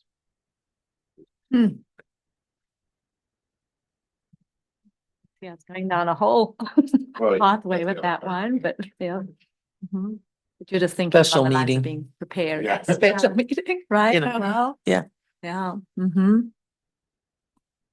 But I do think that how we structure our agendas could be better, because there is sometimes a rush to get things approved, get through the agenda, and you don't have time to have a discussion, so I think that's something that we could improve on in terms of looking at what items do we, are we bringing up for, what really kills me is I don't like a discussion/action item. That shouldn't basically never happen because that just means you're gonna discuss something and then you're gonna vote on it. Like that's very rushed. I mean, that can be an emergency item, of course, but most of the time we should be discussing items. In the next meeting, it comes back again for action, so it doesn't always happen that way, but it doesn't give us the time to, like you said, to discuss something that, especially new board members, if they haven't gotten the background on certain things, you're voting without knowing everything or important maybe pieces that no one really wants to go into right now, because we gotta, stay on task. So those are things I think you can look at when one of the reasons I'm not a fan of special meetings, every month, because what that does is those business meetings, the regular board meeting, it puts so much stuff on that meeting. So we get compressed like that. And that's so that's my objection to always having, a second special meeting instead of a second regular meeting. But I'll say like our last agenda, our last meeting, we didn't have a lot on there, right? And I think yet still there was a lot, and there was a lot of good discussion, right, that occurred as a result. I mean, really, some of you were coming into that meeting and say, oh, we're going to end at 8:45, but that was you. Right. So I think, but to your point, Trustee Jamal, I agree. I think we need to really be looking and be intentional about what lands up on it. I hear what you're saying about, like, if there's an action item that it's the first time it's being brought forward and there's, sort of a presentation, then discussion, and then now we've got to vote on it, right? Allowing for maybe more time, maybe bringing it initially as an info, and then maybe the next meeting we act on it then, right? Trying to switch that out a bit more. Just on that though, I mean, I think that's also comes on us as a board, because I do think we get sometimes the info discussion and we don't give clear direction. And again, probably falls on the board president a decent bit to round us up to do that. Because I think that's the part that's necessary for it to come back as an action item. And basically, like, if it comes like to the board, if it comes back as an action item next meeting, as we discussed here, and again, the problem is we can also change our minds, right? We can have new information come in, whatever. We might need to have more discussion, but I think the more we can work towards that on the action information discussion, what do we want the action item to look like, and give that clearly to the district staff will be helpful in meeting those goals. Because I think it should be a goal. I don't think it'll be we won't bat 100%. I think it also gives public and staff two opportunities to comment or to come with ideas or to come for discussion, because that to me is very important as well. So if it's there for discussion and then brought back for direction, it opens the opportunity, and there's also word of mouth that happens and people have their own conversations outside of the board meeting or after the board meeting, and maybe more people show up to discuss, which is absolutely ideal.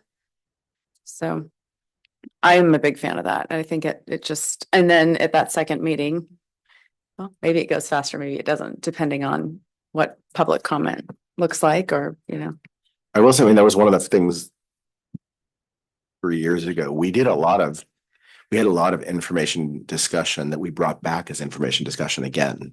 yeah, I mean, we did in the early, which is, I think, good and bad. But I mean, I think part of the goal was to help with that, because sometimes I think also we weren't either being clear enough with the district, or we weren't getting back from the district what we felt like we needed to do in action. Not saying we should do that because that'll make our agendas bigger, but I think there are tools we have to kind of meet those goals. If that makes sense.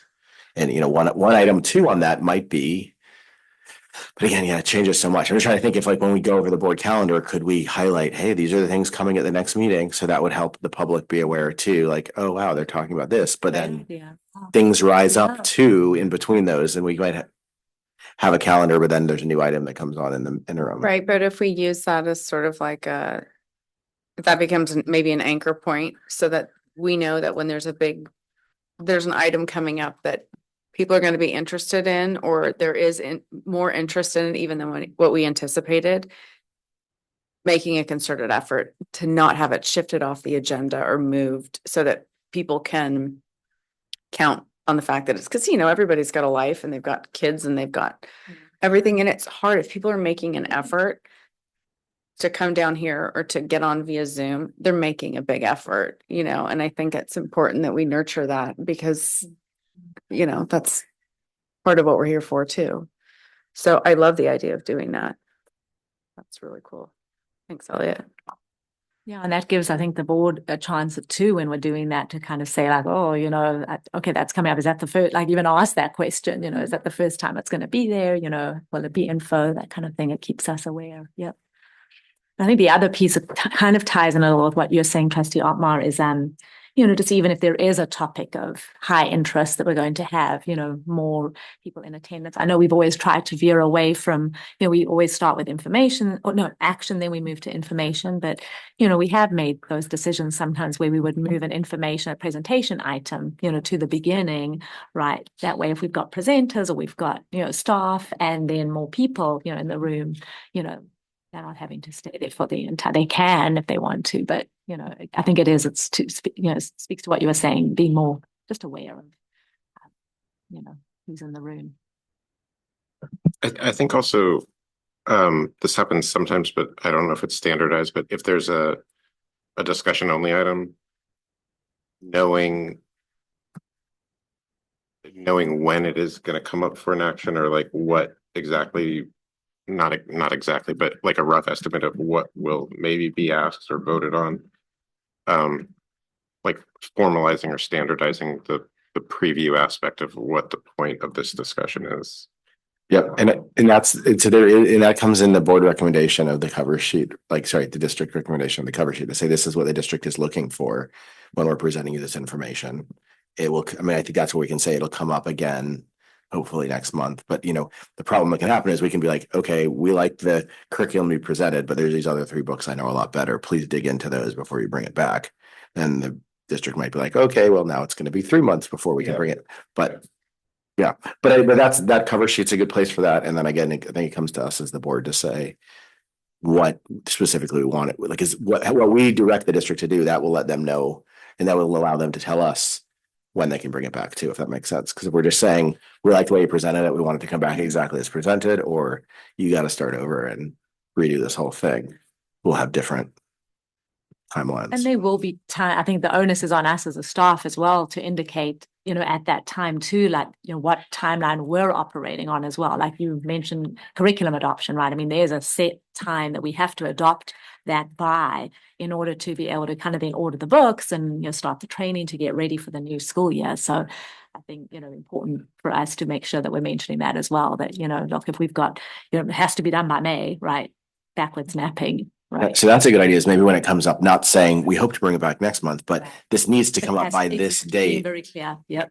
That way we know as a board what our charge should be.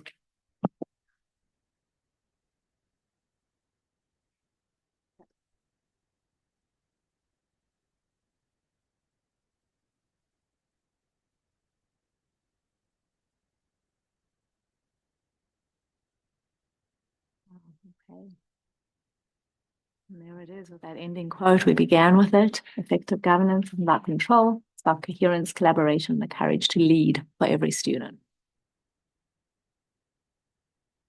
I honestly feel like everything you've said in these discussions and everything I've captured in the notes, that could be its own little booklet, right? You've just highlighted just a lot of the effective practices, right, that we do. Anything more to say about your core governance before we move on to our activity and wants to add? Did we invite the student board rep to this? We didn't, because I'm just wondering if that's something, again, the part we just focused on now could have been a very useful, again, like understanding what governance is for even ASB lessons, if that makes sense. But maybe not. We should talk about that for future ones. I think there would definitely be, if we sort of identify maybe a certain, focus of a Portion future of it, one, yeah. that we could really absolutely have them, join for that. And then I think we would just, sort of design and build the agenda around, more, student input.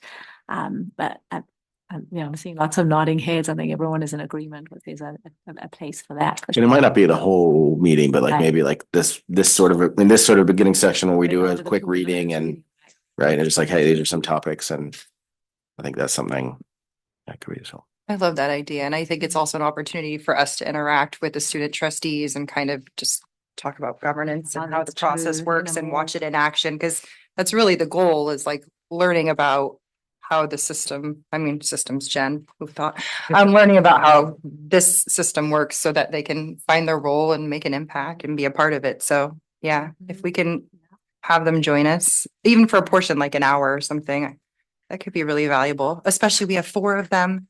That So is what would that's- be beautiful. I mean, you're right. I mean, the discussions we can have, and they're such incredible students. Have people, there are 4 student trustees. But imagine like the point to bring up what Beth said about like, meeting the energy and then also bringing people up when you disagree with them. Like that would be a really good lesson for ASB. Yeah. Work on that for a future one. That's cool. Wow. Okay. Well, go ahead, Beth. You can answer me. Oh, I was just gonna say, the SBA may have Mhm. some, they do include Okay. the student reps, and I don't know what their topics are, but we could find out and see if, we don't have to reinvent something. They might have a good outline that we can just use or something. Great idea. Great thinking. Yeah. Love that.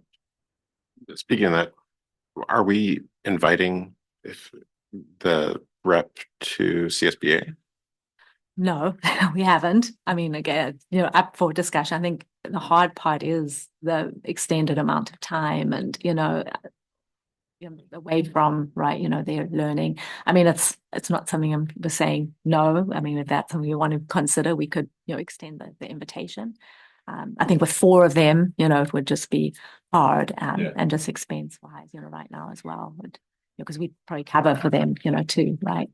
But I know there is a space. I know districts have done that, especially, if they're participating and there is sort of I think there's a full day session for the student board reps as well, right, for them to attend. So to answer the question, we haven't up until now, but it's open. And I think we're going to talk a Sure. little about CSBA later. So I think we should bring this back up because again, maybe a close meeting, it makes sense, but a San Diego meeting might not, kind of a thing.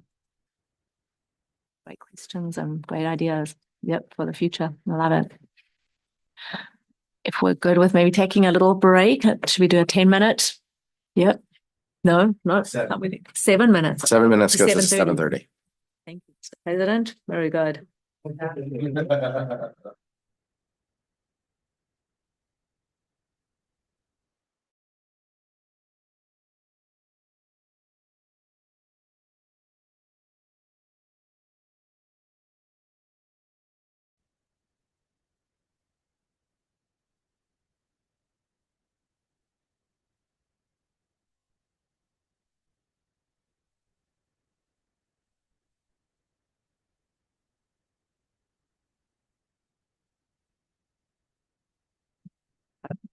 One story identified in the book that you feel we could do better on and improve on as a governance team.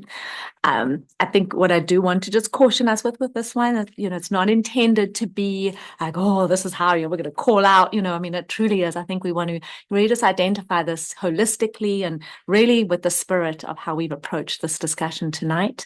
I love the fact that I think everyone, is really being very reflective and, accountable, right, for our own actions and more importantly, our actions as a board. I think, identifying earlier on in our notes how the onus is on, it takes all of us, right? We all play a role.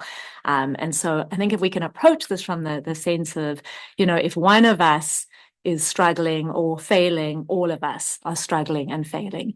So, as opposed to really identifying a specific situation, or, I think in kind of using this as a means of, and pulling out from it as well, I think in, how can we approach that kind of a situation to, bring about a better outcome in the future. What I love about these stories is, obviously it always gives some options, right? And it always, there's kind of some humor in how it's written at the end. We'll be like, oh, yes, you did this. And, I felt so good about, my actions until, right, whatever came about as it. But, it always asks to say, which is the best option and the best choice. And I think it'll be really neat as, you're sharing your story, to kind of zone in on, why one of them is a terrible choice and, one is, a very reasonable, option that could really bring about positive outcomes. So how I thought we could do this, because, I think, we always do better when it's maybe in a smaller group when you're talking through. So I thought we could break up into pairs, and you give ourselves maybe 8 to 10 minutes to share out each of your stories with one another, and then we'll come back as a group and depending on how much time we have, but either identify one of your 2 stories that you could share out with the entire group, and if we have time, we can do all of them. But that way we can at least get through some. But the whole concept of doing it with a partner first, it allows you to sort of talk through some of the components and then get some feedback, on what are some of the key highlights that, if you do get to share yours out, you'd want to share with the larger group. Any questions on the activity? Okay. You've got yours. Oh, good. Okay. All right. Well, let's see. So as far as partners and pairing up to how about how about Beth and Jennifer, and then Laura and Mike, and then Elliot, you and me. Does that sound good? Yeah. Okay. All right. So 8 to 10 minutes. I'll set the timer.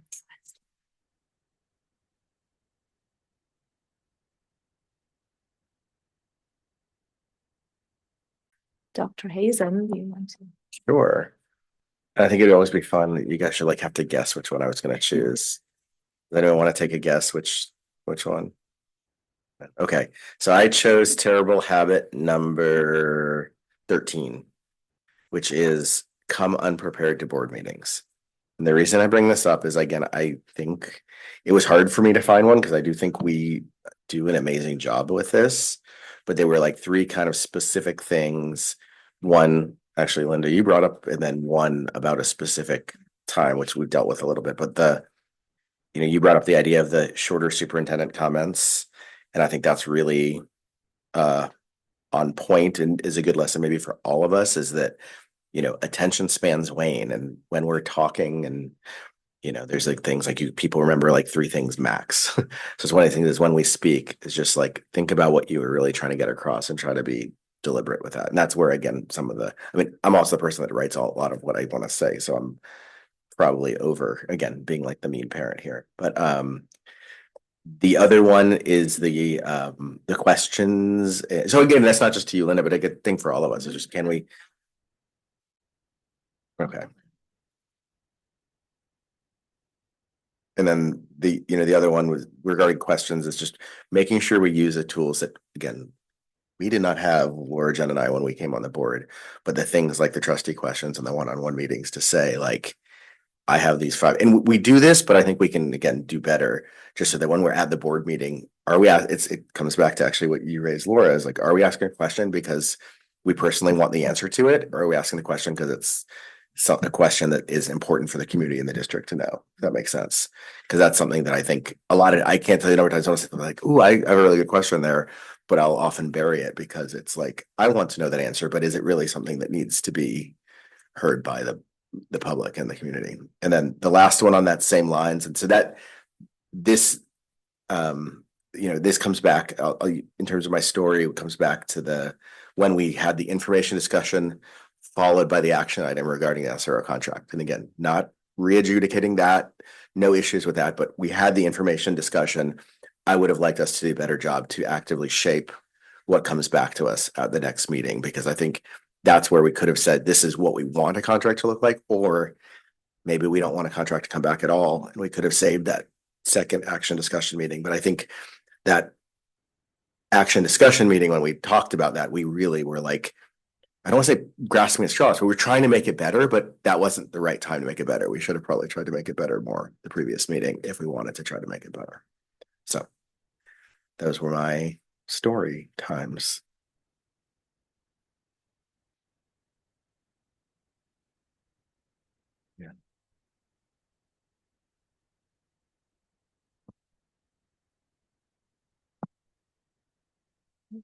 Thank you for beating us so well with that one. We were focused on number 12, building consensus to be um,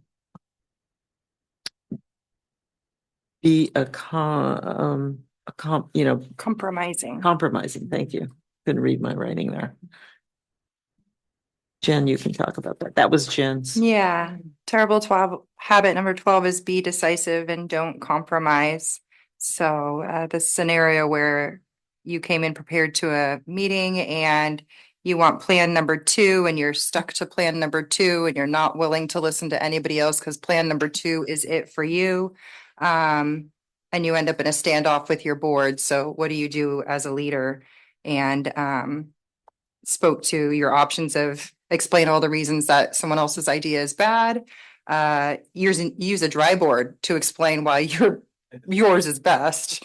Or ask board members what they need to see if you could incorporate some aspects of their plan or run a pilot. But I think the lesson was to compromise a little, and that kind of how Trustee Shama speaks about consensus. The goal is to have something we can all work with, not necessarily what you thought was the best idea coming into the meeting or even during the meeting, is finding something that's best for the students in the district that we can all work with together. So that was lesson 12.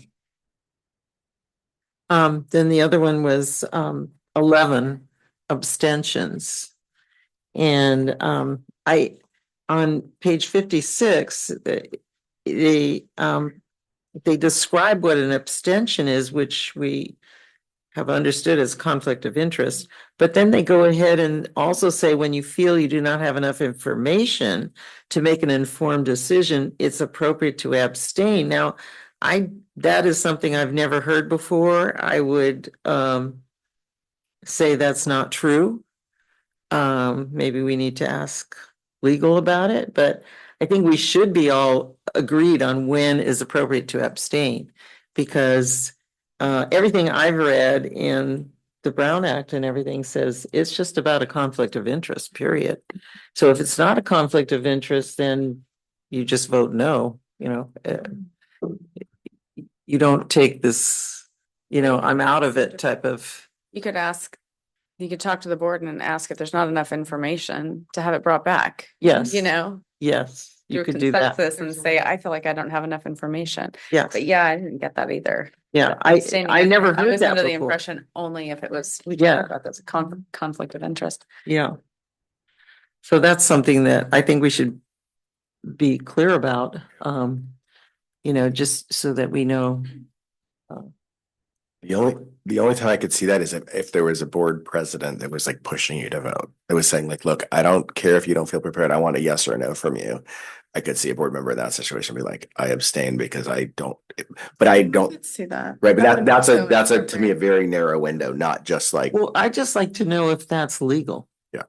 Because from what I was reading from our Brown Act information, that the abstaining is only about a conflict of interest, and that your job is to either vote yes or no on anything else. So,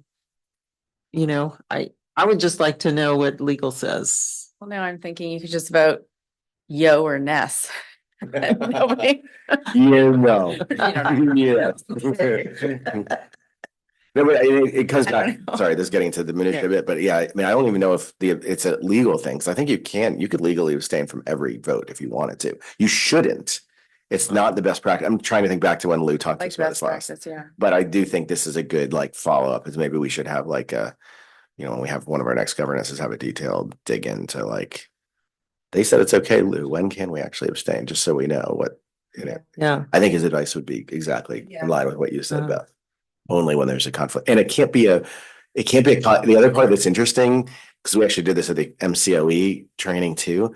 It can't just be like, well, my daughter's on the soccer team, so I don't want to make a decision about the soccer team. It Right. really should be like a financial conflict of interest, or like my brother is the person who is, the company who wants to replace all the HVAC. So then you would abstain from that. But if your daughter's on the soccer team, that might make you a more informed board member to be able to make a decision in support of what is best for the soccer team, not, for your daughter. So that's a really interesting one. Yeah.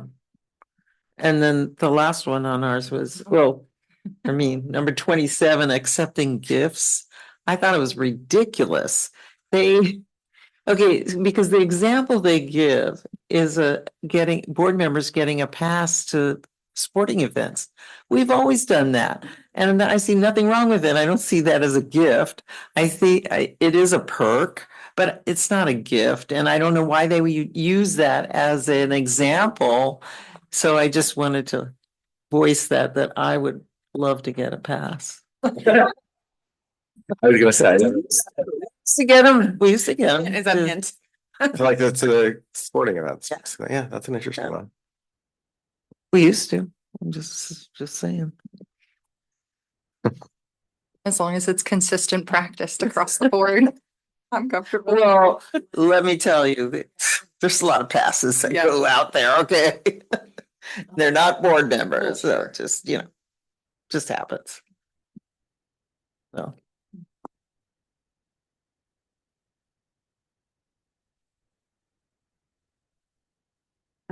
Sure. Did you want to take one and I take another, or Sure. which do you want? We had the same. It's really cute. Aw.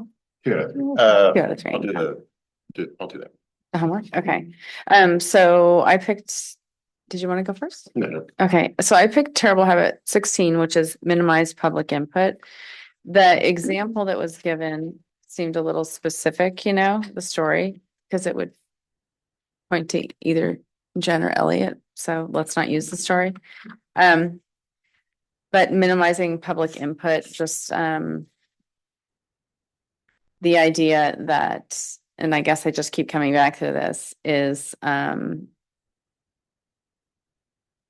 I think we're very good about allowing people to speak, even if they need to get something out and the timer goes off. I mean, if their 3 minutes is up, we allow them to wrap it up, or we will extend the time. If we see that there's a lot of people that have come here to make the effort, I think that we do that really well.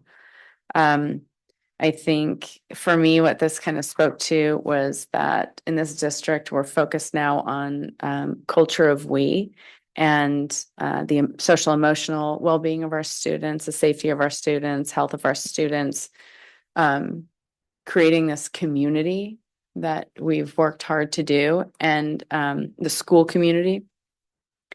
And what I was saying to Mike is that there has been a lot of support for that. And so that's it's a buy-in truly from our community and from staff and administration. And when there's a buy-in like that, it's sort of, you can automatically assume public support for certain things. And if those things are not being taken into consideration when we're making decisions up at the dais that do not point to student safety, they do not point to student health, they do not point to the culture of we, social emotional support, those types of things, then we are not doing a service to what the public is telling us that they want, what our students are telling us that what they want, what staff is telling us that they want. So just taking in the input that we're getting and utilizing that in order to make decisions that point toward our goal of this culture of we and the support of the whole student. End of sentence. One question on that one, because it's one that I've struggled with, is when you have a situation where and I asked this other group what they would want to see. You have someone from the public making a comment on the wrong agenda item, let's say, or they come to the general agenda and they say, hey, I'm really mad about this item, and that item's coming 4 items down the road.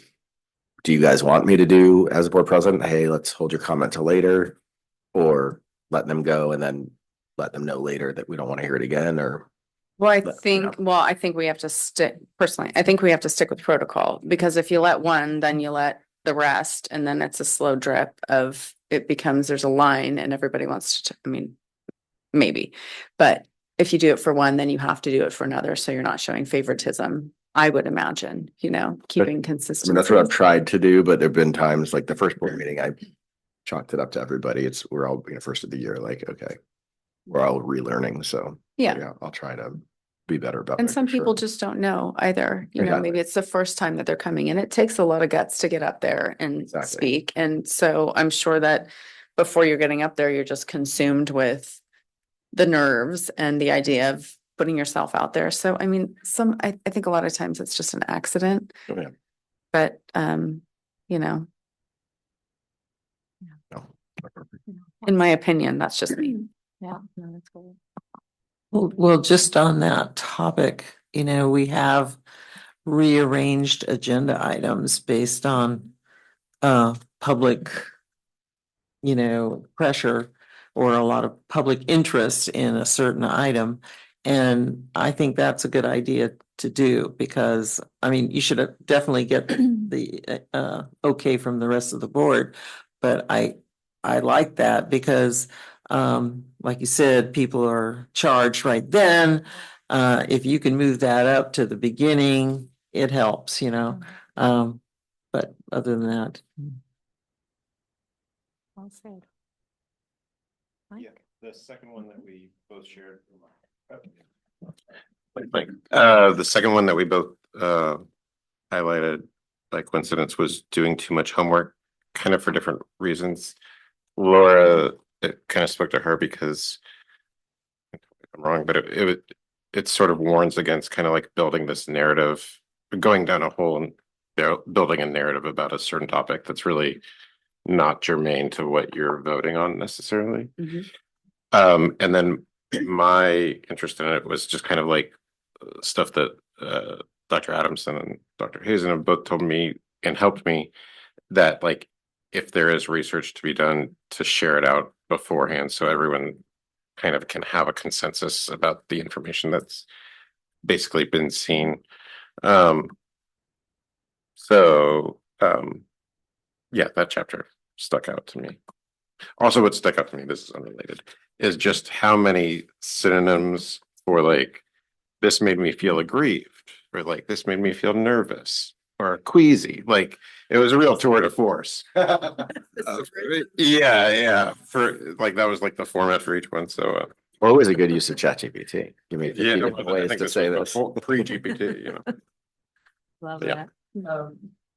Just to piggyback on what Mike was saying, I do think it's helpful, like, okay, Mike does some research on something, okay, and it's related to an item we're gonna talk about. But there's not enough time at the meeting to really delve into it, let's say. And hopefully that's a information item, maybe, even if it's an information item. So if you have some interesting research, or any one of us, I'm perfectly happy to have it, be given to me at the board meeting or before, however, and, and that way, you're wanting to kind of inform us, here's some interesting facts about this particular issue.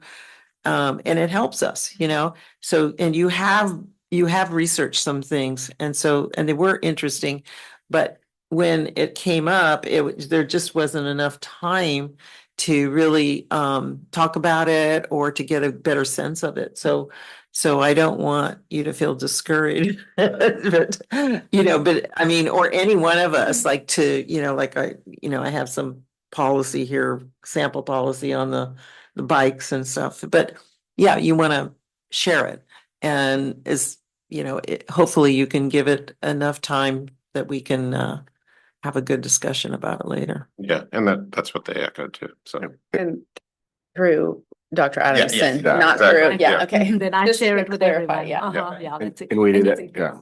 We did that with, I remember when cell phones were coming up, that was one of the things that I remember we shot articles and stuff to Linda to share. And that's it. And again, it could be something that's coming up. It could just be a useful, like, hey, I read this, this would be good for all of us just to remember, because it helps create a narrative. I mean, it keeps our conversations alive outside of board meetings too, even if we're not actually conversing. And also to that point, even if it's something that like another district is doing that has had, and they've had success with something, it's kind of nice to be able to see it in action in another district. And if that's information you come across, that's super helpful too. Just, in general, it's just a thought. Nice. I think the one that I shared was terrible habit number 5, and it's never question the administration, and not for the reasons you're thinking, right? Because that goes against everything we've just talked about. But I love the way this one was introduced because, the first option, the trustee kind of initially felt they didn't want to ask any questions, and so they didn't because they didn't want to take up more time, right? And thought that that was the right thing to do. But I love how it points out that's the worst thing to do, right? It's a terrible idea because if you've got questions, they need to be answered. But I think it piggybacks on a couple of ones some of you have brought up already. That whole idea of asking the questions in advance. That way we can the staff has time to get information and share it with all of you. But not asking questions is definitely not, the way to go. I think sometimes there'll be questions that come up in the moment and you're all really good about saying that, at the dais as well. I'm sorry, that just came up now as we're having the discussion and, that's going to happen, right? So it's not to the degree of, we're not going to. And sometimes you'll get the information and, that point is addressed here as well and have the question answered, but you then maybe want to ask it at the dais. I love how sometimes you'll say though, and I know I had asked this question before and you'd already given the information, but it was so helpful, I'd love, to ask it and, share it, with everyone in the room who's listening in at this time. So that can be, beneficial as well. But I think it's all then bringing it in and honing it in the bigger picture of, we're also then trying to kind of look at, how long, we're spending on those items and maybe just asking ourselves that question prior to, is this something I want to learn more about personally, or is it really going to help with the overall decision that the board has to make at the end? But that's why I raised that one, just because I think there's a good balance with it. We definitely want the question, and it ties in with our no surprises rule as well, right? I was just going to say that. Look at that. Because it is, it directly ties into no surprises. I mean, True. absolutely. So that nobody's getting blindsided up there. I mean, there's nothing worse than giving the appearance that people don't know what's happening, or, it's a slap to the face in the middle of a meeting is not pretty. So. Yeah, that ties back into, I think, when one of us falls, we all fall, right? So keeping, us all there to help support each other. I guess this is sort of related. Everything's related, but I think there have been some presentations that we've only seen the slides of at the meeting before the packet. And so like that kind of sets us up for not being able to have questions ready. So like I know that people are doing a cajillion things, but if it's simply not seeing the information because it was a time crunch, then I would maybe like move that to another agenda or something, because I think having a presentation and us not being able to review the packet or the public review the packet is detrimental. Yep. Yeah, I'll make note of that for sure, Trustee Wax. I agree with that. And I think that's always our goal, to try to have it in advance. And there have been times, in the past where it hasn't, but that's a good rule of thumb, right? If it's not in advance, we're not ready, then we can always bring it back. Yep. It highlights the governance team again, right? It is that.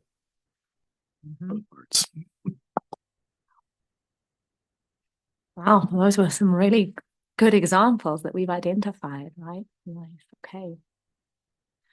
All right. Well, I think our next item on the agenda is to take a moment to just review and go back to our governance handbook. I don't know why it's not working, Lewis.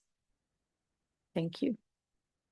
I know we've said it several times already tonight, just how just neat it is to have, this reference, right, for us to something that we've all agreed to, but it's a living document as well. And I think the important thing is, I think Elliot, you said it so beautifully along the lines of, you even as president, to have something that, you can reference, right? It helps you in the role that you play at the dais every time we come together. But it helps all of us, right? It gives us something that we've identified that's important to us. But I think, in that same thing, everything is up, we're constantly revising and reflecting. And so as we do this work, I think it's important that this is a standing agenda item every time we do governance, that we can come back to identify if there are areas in there that we maybe want to revisit. And I think that can be as a result of discussions we've had at our governance sessions, reading, that we're doing. it can be a variety of reasons that we're thinking about bringing something back. So any input at this point on anything that's standing out to you that we may want to consider? For me, on number 4 with solidarity, the first sentence, we value our collective impact over individual interests. I would like to add or personal opinions. Let's see. One is mine.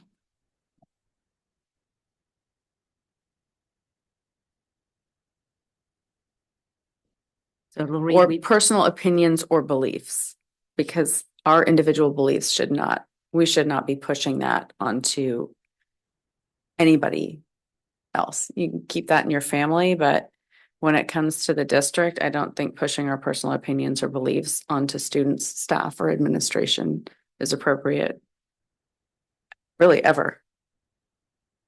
Okay, so I think so it'll read, we'll ask for input from the rest of the board. We value our collective impact over individual interests or personal opinions or beliefs. Is that right, Trustee? Yeah, okay. How do we feel about adding that? I still feel better with beliefs than opinions just because of the informed versus uninformed. I mean, I know what you're trying to get at. Or at least I should say, I think I know what you're trying to get at in terms of the meaning there, but I do think there are times where a personal, informed opinion, I mean, it should still, I still agree we value collective impact over that. So I would agree with the statement. I'm just wondering, would you be okay with just having or personal beliefs instead of personal opinions and beliefs? It's okay to say no. That just feels a little cleaner to me. I would agree that opinions can be, the word opinion could be kind of murky, right? I just want to get down to the point that this is not about us or it is about how we feel, I suppose, but we shouldn't be, I guess it is, we shouldn't be pushing our beliefs about a certain thing onto a district that it's not our space. We shouldn't even be holding that space, So I'd be comfortable with that. Yeah, beliefs.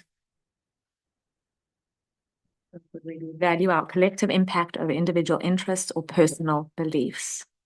How do we all feel about that?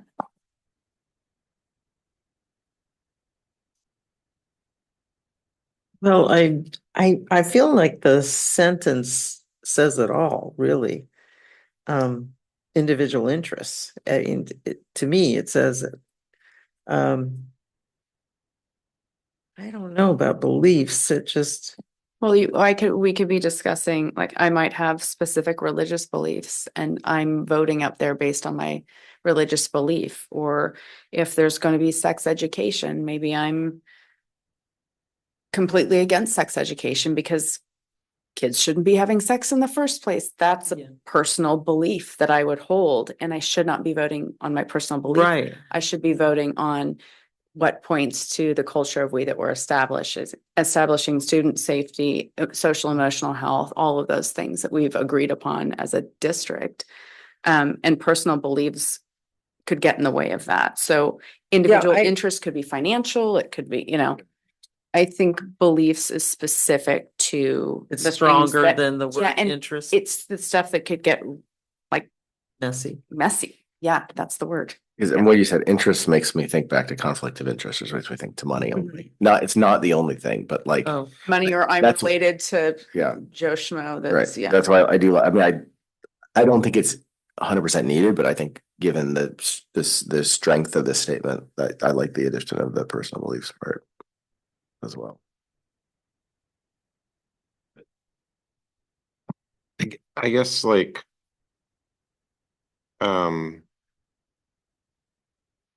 to take the flip side of it, there are like personal beliefs, like I believe that one of your personal beliefs is that like SEL is important in emotional health and that sort of thing, and you hold that dear like to yourself. So you're saying, I mean, I think you've spoken about this before, like that it is important to you. So you would be saying you wouldn't vote because you feel it's important on that, or I mean, Yeah, so if it wasn't pointing towards something that was a district goal, then I would have an obligation to put that belief aside, right? But social emotional well-being is a goal of our district. It's part of the culture of we that we're establishing. So it just happens to be that I'm in line with that, which I imagine that we're kind of all are. Otherwise, we wouldn't be engaged in the way that we are with student lives. But if my belief is, something way out there, I mean, this is sort of it's a way to make sure that we have the students' best interests at heart. And it's not gonna, and I'm not saying anybody here has gone rogue, but in a way to not go rogue against what we're looking for as a district. Right? We're looking out for the best interests of the students first and putting our personal beliefs aside if we have to. If our goal as a district was to not support social emotional wellness, well, I probably would walk away from the board because I wouldn't feel comfortable supporting that because my obligation would be to not do that. But, and this is obviously a hypothetical, but wouldn't you think that it's your position to effectuate change and to try and bring that? Yeah, but it's not about you, right? Like, it's not my position to affect change on behalf of myself and my beliefs. Oh, I know, but you think it's important because it would be a benefit for the community and the children, right? I'm saying it's what we have established this culture of we, and you give my support of social emotional wellness. Yeah, that's my belief. It just so happens to be in line with what we're doing as a district. So if you could pick something else about me that wasn't in line with that, it might make a little bit more sense. And if I could just put, I mean, part of my thought here too is it's that first part is what comes important. It's the value of the collective impact over that. So that's almost the compromising part, right? That I'm not going to come here and be like, if we leave here and Spanish is off the table, I'm done. Or that would be me putting my personal belief rather than saying, okay, well, maybe we cut one grade from Spanish or we do, that's the way I at least You read don't it. think that if your belief is that, we live in America and nobody should have to speak Spanish. That's my belief. Right. So every time Spanish comes up, I vote no. Right. Because I don't believe, I mean, Right. that's what I'm talking about. It sort of prevents the fray of it, but it also prevents taking our beliefs out of the equation. It's not about us. We're sitting up here, and this is what I've been saying, like, apparently the whole time I've been sitting here, is like, it is about your constituents, it's about the students, it's about staff, it's about administration when it's policy based, but our beliefs should not come above the needs of the district. Yeah, I mean, I guess the first part of that sentence is kind of doing that, like, I want it spelled out. I personally want it spelled out. So I mean, we can go round and round, but Could I ask a question if by adding that, does it change the first part of that? Because I think, we all agree we value our collective impact over individual interests. By adding our personal beliefs, does it change the first part of that sentence, or does it, maybe add more value and add to it? I think if we could maybe work on that. Yep. And just another reminder, this is one of the good but tough things about the norms is they have to be something that we're all willing to sign on, right? So it's like, if you feel, Mike, that adding that makes it not signable by you, right, moving forward, that's something we have to, again, come to a compromise and figure out. But I think, I agree with the point, because that's the way I see it, is to me, it's specifying another aspect of the individual interests without. So it would read like this: we value our collective impact over individual interests or personal beliefs. So we're just adding that all. yeah. So the beliefs still come in, but it's just they're not the only thing. They're not the main thing driving our role on the board. Right. Yeah. Fine by me. But Algazi, you had your hand raised. Do you want to add something? I think the dilemma here is the question is, how do you develop your vision?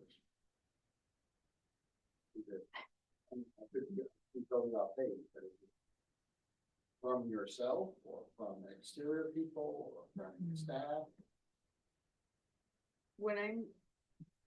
I think what I'm referring to is it could be a personal belief. You know, what comes to mind first for me would be religion, would be beliefs around sexual identity, things that could exclude certain people.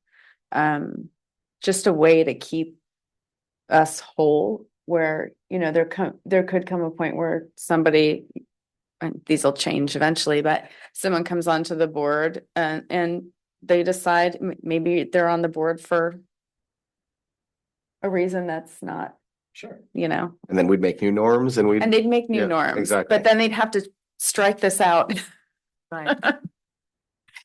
intentionally. But yeah, that's what I'm talking about. It's more like things that you bring in with you that Right. maybe are established But beliefs. you've learned that from your childhood. Maybe, yeah, yeah. And not to complicate things, but you might have been voted in because of those beliefs. You know, By your constituency, yes. you could have had a certain group that wanted you to get on the board to do this. And so that's where you're coming from, because Right. this group of people voted for you specifically to do that, you know? So, I mean, those things come up, you know? So I get where you're coming from. And I think, again, I feel like it says it anyway, even, but I'm okay with adding the personal beliefs, but I don't know that you can really impose that anyway, because people are people and this will come up, you know, that you'll have certain feelings about certain things. And, you know, hey, you have a right to make a pitch for it. You know, like if you see something that you're not comfortable with and sex education, you have a right to make a pitch about it, you know, and say, hey, okay, this particular lesson is really not okay with me, you know. That's a discussion the board can have, and you know, if you really don't want to go with it, you can vote no, but you might be outvoted, not 4-1, but you do have a chance to give your opinion, and that's what I wouldn't want, to exclude someone from, you know, No, saying agreed. this is how I feel Right. about something. But the goal, overall goal, I understand, and I don't have a problem with your putting that in there. And again, it comes back to the collective impact part to me, because again, yeah, I mean, you're exactly right, but even if I was elected specifically to do X, Yeah, if the rest of the board wants to do Y, I have to decide, am I here to make sure X gets done and nothing else? Or do I say, well, okay, I'm part of the team and I'm going to make my point known, but we're still going to try to make impact rather than me putting up a roadblock every single time an issue comes up that I disagree with. Yeah, not saying we do, but that's why this Right. is a really good discussion that luckily we have not had to worry about yet. But again, the other thing I was just going to say is that's why these are also norms, not like rules and regulations, right? Because we're not saying right. you leave your, I mean, you brought up the analogy of leaving your personal beliefs at the door, but like in reality, like It's we'd be difficult pretty to amazing do, people. but at the end of this, it says that ensuring our decisions are grounded in Yeah. student-centered governance, which goes back to possibly having to let go of some personal beliefs so that it can be student-centered governance, you know? Okay, but I think we all have consensus on that one. Right, make that adjustment. Anything else? Any other suggested edits on the? Well, like I said, the idea with this will be a standing agenda item at our future governance sessions, and we will keep revisiting. Thank you. All this great discussion. Well, one thing, Oh. The extension? I would, I still want to, What? It's the bylaws. Is it the 9,000? yes, Yeah. What? yes. Tell me. We have to I print them. do want to have them attached or Yes, I know. separately given to us. Yeah, I mean, people aren't going to read all the policies. It's impossible, you know? Even on the policy committee, Okay, so there's so many and they're Right. constantly changing and, you know. You can print them out. Yes. Yes, but these go directly, this is where we pull our norms from anyway. And or we made these, Mhm.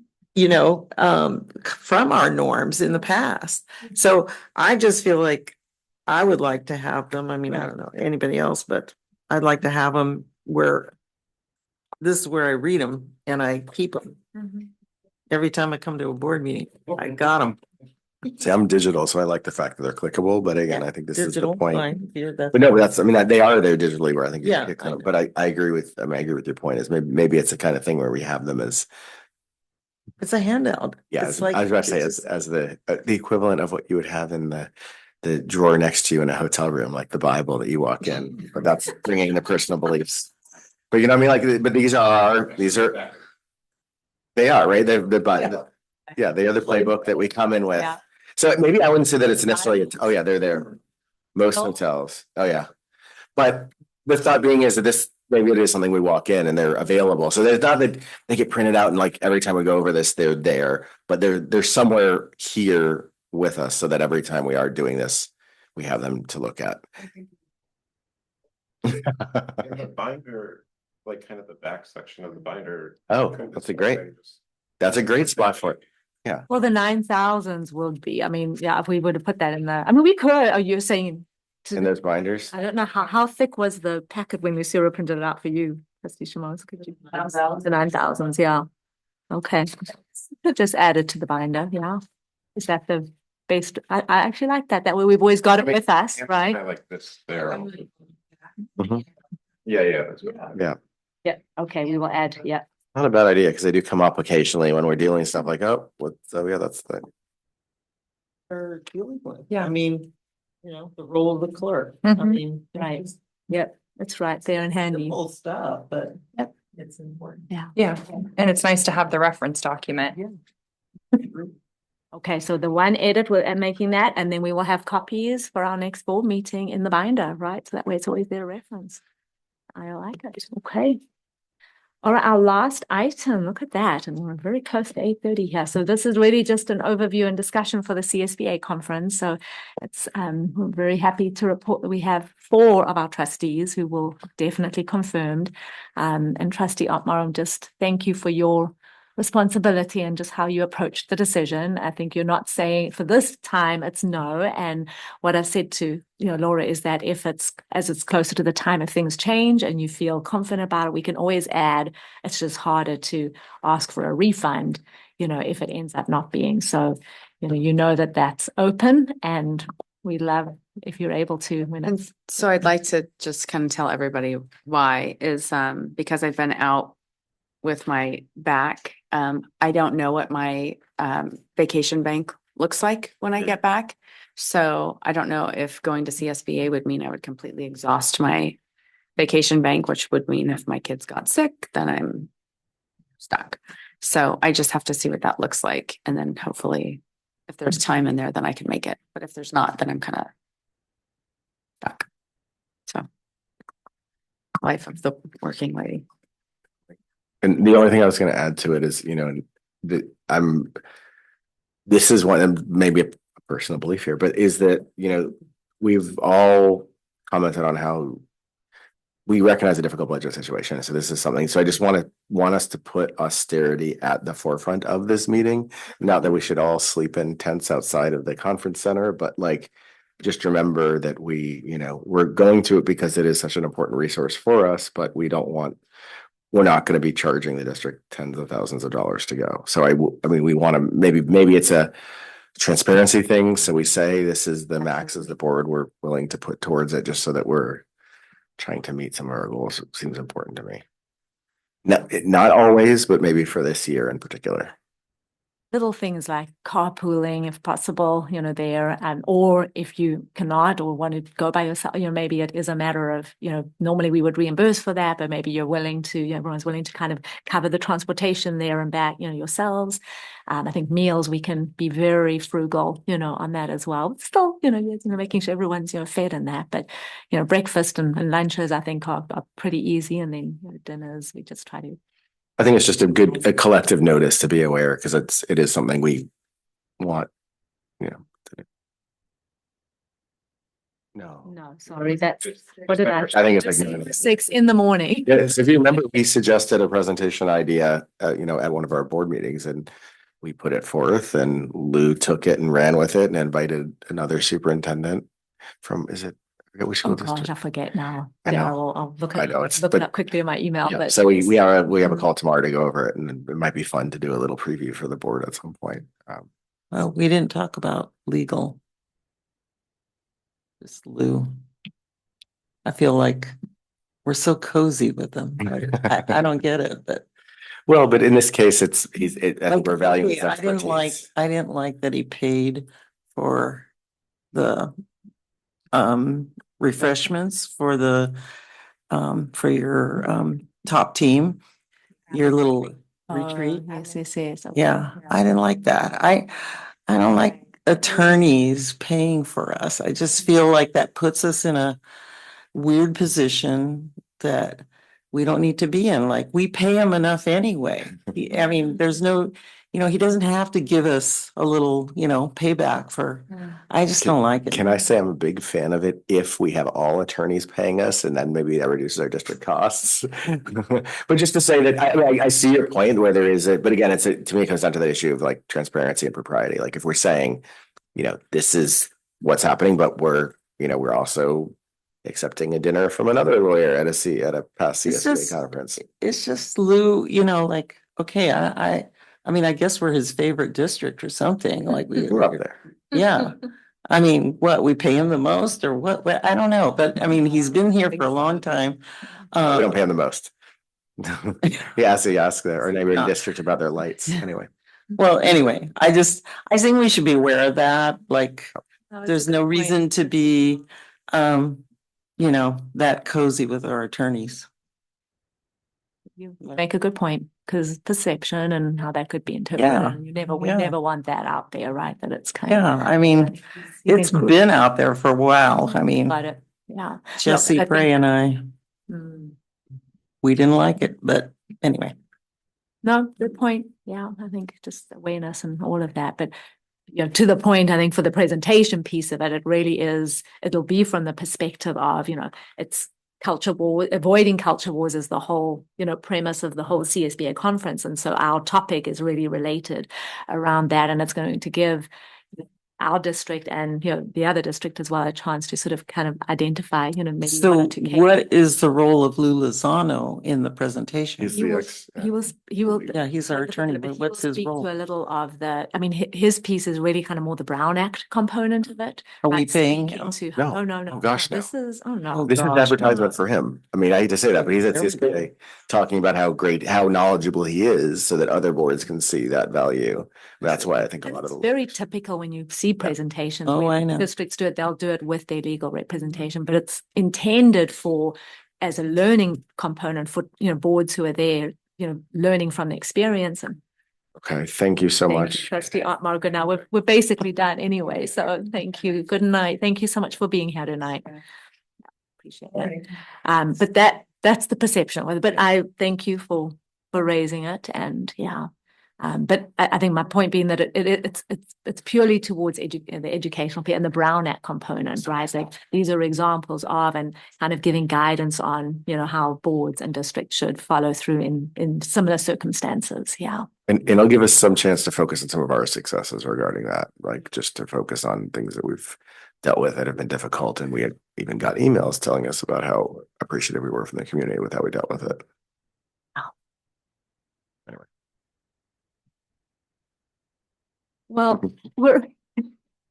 you're all going to, hopefully you'll all be in attendance as well, right? And, we'll also want some input as well from all of you too, once we've got, once we've reviewed the presentation, kind of what we're going to be focusing on. Yeah.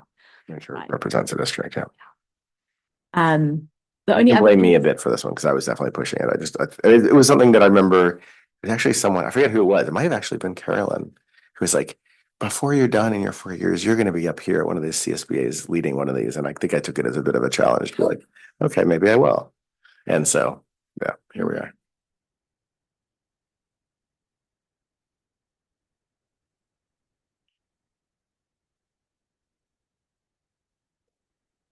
From this one, yeah. I mean, I don't know if we want to, can we talk about it a little bit today? I mean, I think the one we are Yeah. looking at identifying, and that'll be what we'll discuss, tomorrow when we, connect, but is our, really how the culture of we, focus came about, and the cultural proficiency, focus. I mean, it really came out without talking specifics, right? But, when I first started here as superintendent, I mean, the district was going through a really difficult time, based on an incident that had occurred. And there was a lot that had to be done, right? As a district, as a board. And I don't know, to me, the data that shows is that student video where we, that we were able to put together at the end of last year to open up at our welcome back breakfast, where we're hearing from our students, the impact of what they're already seeing. And that's not saying that we're done with that work, right? But, all of the training, the focus, the culture, our 3 core values, I think all of that we identified as a district as a result of input where we engaged our community, our students, our staff, that we were able to come together with something that's actually having an impact now. Right. And so I think that was going to be the idea. And I think in that is going to be how you as a governance team, right, we've had to work together to really bring that about, the focused intention. I don't know what else. Well, there was the one other minor, and I think it's part of that, but like the Planned Parenthood issue too is one like we dealt with, where it was one where it was like we recognized there was a legal aspect to that, and we went very against I would say our collective beliefs in not renewing that contract because we had to legally, and we came up with a solution that we felt was at least as good, if not better, and it was a good one where it wasn't re-legislating Roe versus Wade in our boardroom, but it was figuring out how we were, to keep our district moving in the right direction while also to avoiding because that could have been a huge blow up, right? Like the newspapers could have come here and been like, hey, PGUSD doesn't believe in sex education, right? And I thought that was the one we handled well under this guise of culture of ways. So that was one I was going to probably. I think we'll all have our little stories we tell, right? So that's probably what I was going to focus on. Without giving specifics and names and all of that. I mean, we'll have to, we'll be careful in not mentioning that. But I think it's all intended to kind of show in how, when they're difficult, challenging situations, steps that were taken in order to come to a positive outcome for that particular situation. It's kind of the intention. Yeah. I mean, it's been. Yeah. It just seemed so new to me that I didn't know what your benchmarks were gonna look like. For example, Yeah. sense of it. Yeah, well, a lot of it's avoiding the pitfalls. It's more than necessarily reaching the end. It's how do you, because that's what the cultural war part is. How do you avoid those pitfalls that open the door for it becoming a political issue rather than a district issue? It's kind of one of the ways I at least envision it on the page. What about, do we want to mention quickly just the discussion? Is it too late to consider? I was thinking like Sacramento is very close. If we wanted a student or all student reps to potentially be given the opportunity to be invited, like maybe they stay together if they're all, actually, that's probably not good in this day and age. I don't know, but I'm trying to think of ways we could do it austerely again. Would it be something we want as a board want to consider if there's like fundraising opportunities to do it? To invite our reps. We could ask PD Pride, we could ask high school. Yeah. Right.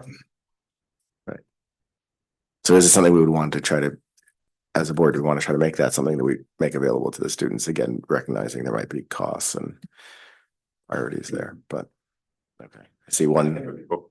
I think it'd be a good experience for them. If they were interested.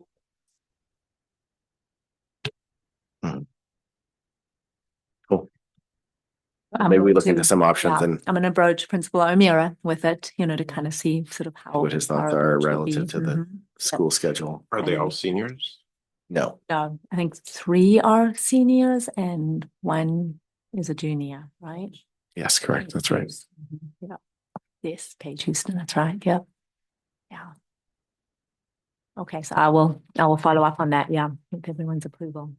Maybe I can leave a homework. I mean, we could leave a homework assignment on the last one. I was thinking, I was going to mention the additional 2. I got the name of it, but there was another conference that Ronnie Miramontes from Monterey reached out about. Sorry, I have it in my notes. but basically wanted to see, it's another one of these costs, obviously, but it's called the Unity 2025 Conference, September 11th to 14th, so very soon in San Diego.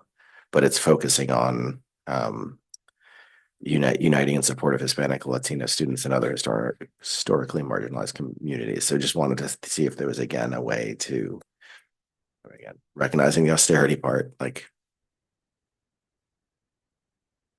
Great question. No, if there's an online, yeah, Yeah, it's please. looking Yeah, for we us. can, we'll find out. We can look, yeah. There's, I went to what I guess amounted to kind of a pitch session about a CSBA conference for employee housing. And so they're doing a 1-day conference in San Jose that's $500 for each person for it's in October, I think. I'm like personally interested in this, but I don't know if basically the day conference would kind of work through some of the successes that they've had working with public-private partnerships, kind of doing the preliminary work, working with your sites, working like kind of just the stuff to do before you kind of bring it up. So I think housing costs are a big thing here, but and I would be interested in going. That's both to offer if anyone else wants to go. And I won't expect to be repaid or anything, but I think I'm gonna go, pretty sure. Learn more about it, yeah, which would be very advantageous. I think that's great. If you're not asking me to be repaid, I give you my full support. But I mean, the other thought of it is, I don't know if it'd be worth maybe emailing some of these. Like I can email the Unity as well. And then we can share it out with everyone. Maybe have yeah. it be an agenda item coming up, just so we can look over this. I do think it's important. Like I think if we're identifying, I don't think yours qualifies if you're willing to, pay for it yourself. But I think for any others, prioritizing, and I think it is going to be about we've, agreed CSBA, and they really do cover a lot of, all of the various topics, at that conference, and it's a big one, right? So I think if there are others that come up, I think when we look at them, we'll look at it through that lens of, is this something in addition to? And I just think we want to be mindful of, our direction to our staff, this year has really been, if it's only required trainings. And I think that's where, our ability for CSBA is the only option for trustees across and boards and school districts across the state throughout the year where there is something that's specifically intended for governance training. And so that's, really where I'm looking at, and that's the message, we're giving, to start that we'll give to PGTA and CSEA as well, because that was really part of the agreement we came into, last year. But really, I'm seeing it, through that lens, right? That this is really a requirement. All I know is when I talked to some other superintendents and mentors and said, "Oh, we were thinking about not going this year," they were horrified. Like it's just really is. It is the one expectation that everyone goes. Superintendents go with their boards, and there's good outcomes, from it. So we've identified funding for it on a reduced budget. And that's not to say we can't do anything else, but I think we just really want to be very careful in looking at, what those options are. So along the lines of if there's something that can be on Zoom or that doesn't incur the additional travel expenses for other options, we'll definitely look at it through that. Well, I remember I don't know whatever happened, but we used to have a board budget, that was part of the budget report, and we had money in there, and that's what we used for going to conferences. It shouldn't be a big deal, really, because you should have some money set aside for that. That's just like a normal procedure. Shouldn't never be. I mean, it's a once a year thing. Sometimes, we didn't all go, but And that is where it comes. There is a board budget. You're absolutely correct, but we had reduced it for this coming year because of budget reductions, right? So we've just moved around money a little bit to kind of allow for it, and and I get it, but I mean it's not. But sometimes you're cutting off your nose to spite your face. That's the discussion. Yeah. You're absolutely right. Yeah, So- and I think with two new trustees, new to this board, I mean, you have so much experience, but there's that component of how we work together. If governance is a priority for us, right? that's a 3-day opportunity for us to come together as a board and really focus on governance. And one thing I know about this board is, and I've seen it, you are all avid learners when we're there. I mean, it's not about, oh, we're going to be there till, lunchtime and then take off for the rest of the afternoon. I mean, I think I had to pull you out of some of those late end of the day sessions the last night we were there, so I think, going at it with that mindset is just wonderful as well. You're all such learners. Yeah, we One could other just thing- go for one, I'm sorry. One just- other thing that all of us as board members should be aware of is there's a new ethics training requirement that goes into place, I believe, January of 2026. And I think there is a part of CSBA in which they're offering that training. So for any of us, I know Lozano had put them on too, but for any of us who haven't met that requirement yet, it'd be No, I think you're referring to Keenan. This is definitely a question for our lawyer Lou, but there's a new ethics training requirement for board members. So some hours to complete, and I believe that January 2026 is the by which we all have to have You're absolutely correct. turned in our information to admin and been on that. But Yeah. we can do it at the CSBA is what you're saying. What I'm thinking is CSBA, I'm guessing, would have an opportunity or a couple sessions, and that would be a great place if Right, we yep. still are in need to get that done. So that requirement gives us a good reason also why this is Exactly, it is required, yeah. I think the only other piece that was on that agenda is the president's training. And so I know this kind of, it's complicated in the sense that it's the beginning of December and, we haven't voted in our president, right? So I know that, last year there was that discussion along the lines of we have a president, we have a clerk. The whole idea is that the clerk is, spending that year in learning, the duties of the president, with the idea that the clerk would then be voted into and moved up into the position of president for the following year. That is obviously Trustee McNary. And so, thoughts on, our being able to identify that as a day. It's a full day training and it's the day before this year. I think it's December 3rd. What are our thoughts about, registering for that training, and that really we would have to identify one trustee to attend, that it would be the clerk, with that intention, and hope that, that's where the vote falls. Anyone have any objection to that? And if so, why? You're good. Because loaded Open question. to the training. Yeah, I mean, because that's the other. Feels like There we go. I like that. The other part I was going to say to that is, I mean, I do think in future years we should think about sending all prospective people that might want to run for president Oh, that's right. to the training, because I think it could maybe That way scare you're that. going forward. Okay, right, got it. Oh, Oh, it's at least a backup. But I think for this reason, I fully support, for this year. Unless somebody. I don't know how you feel, so I really hope that you're not scared off. Oh, it's big. Okay, wonderful. All right, well, that's great.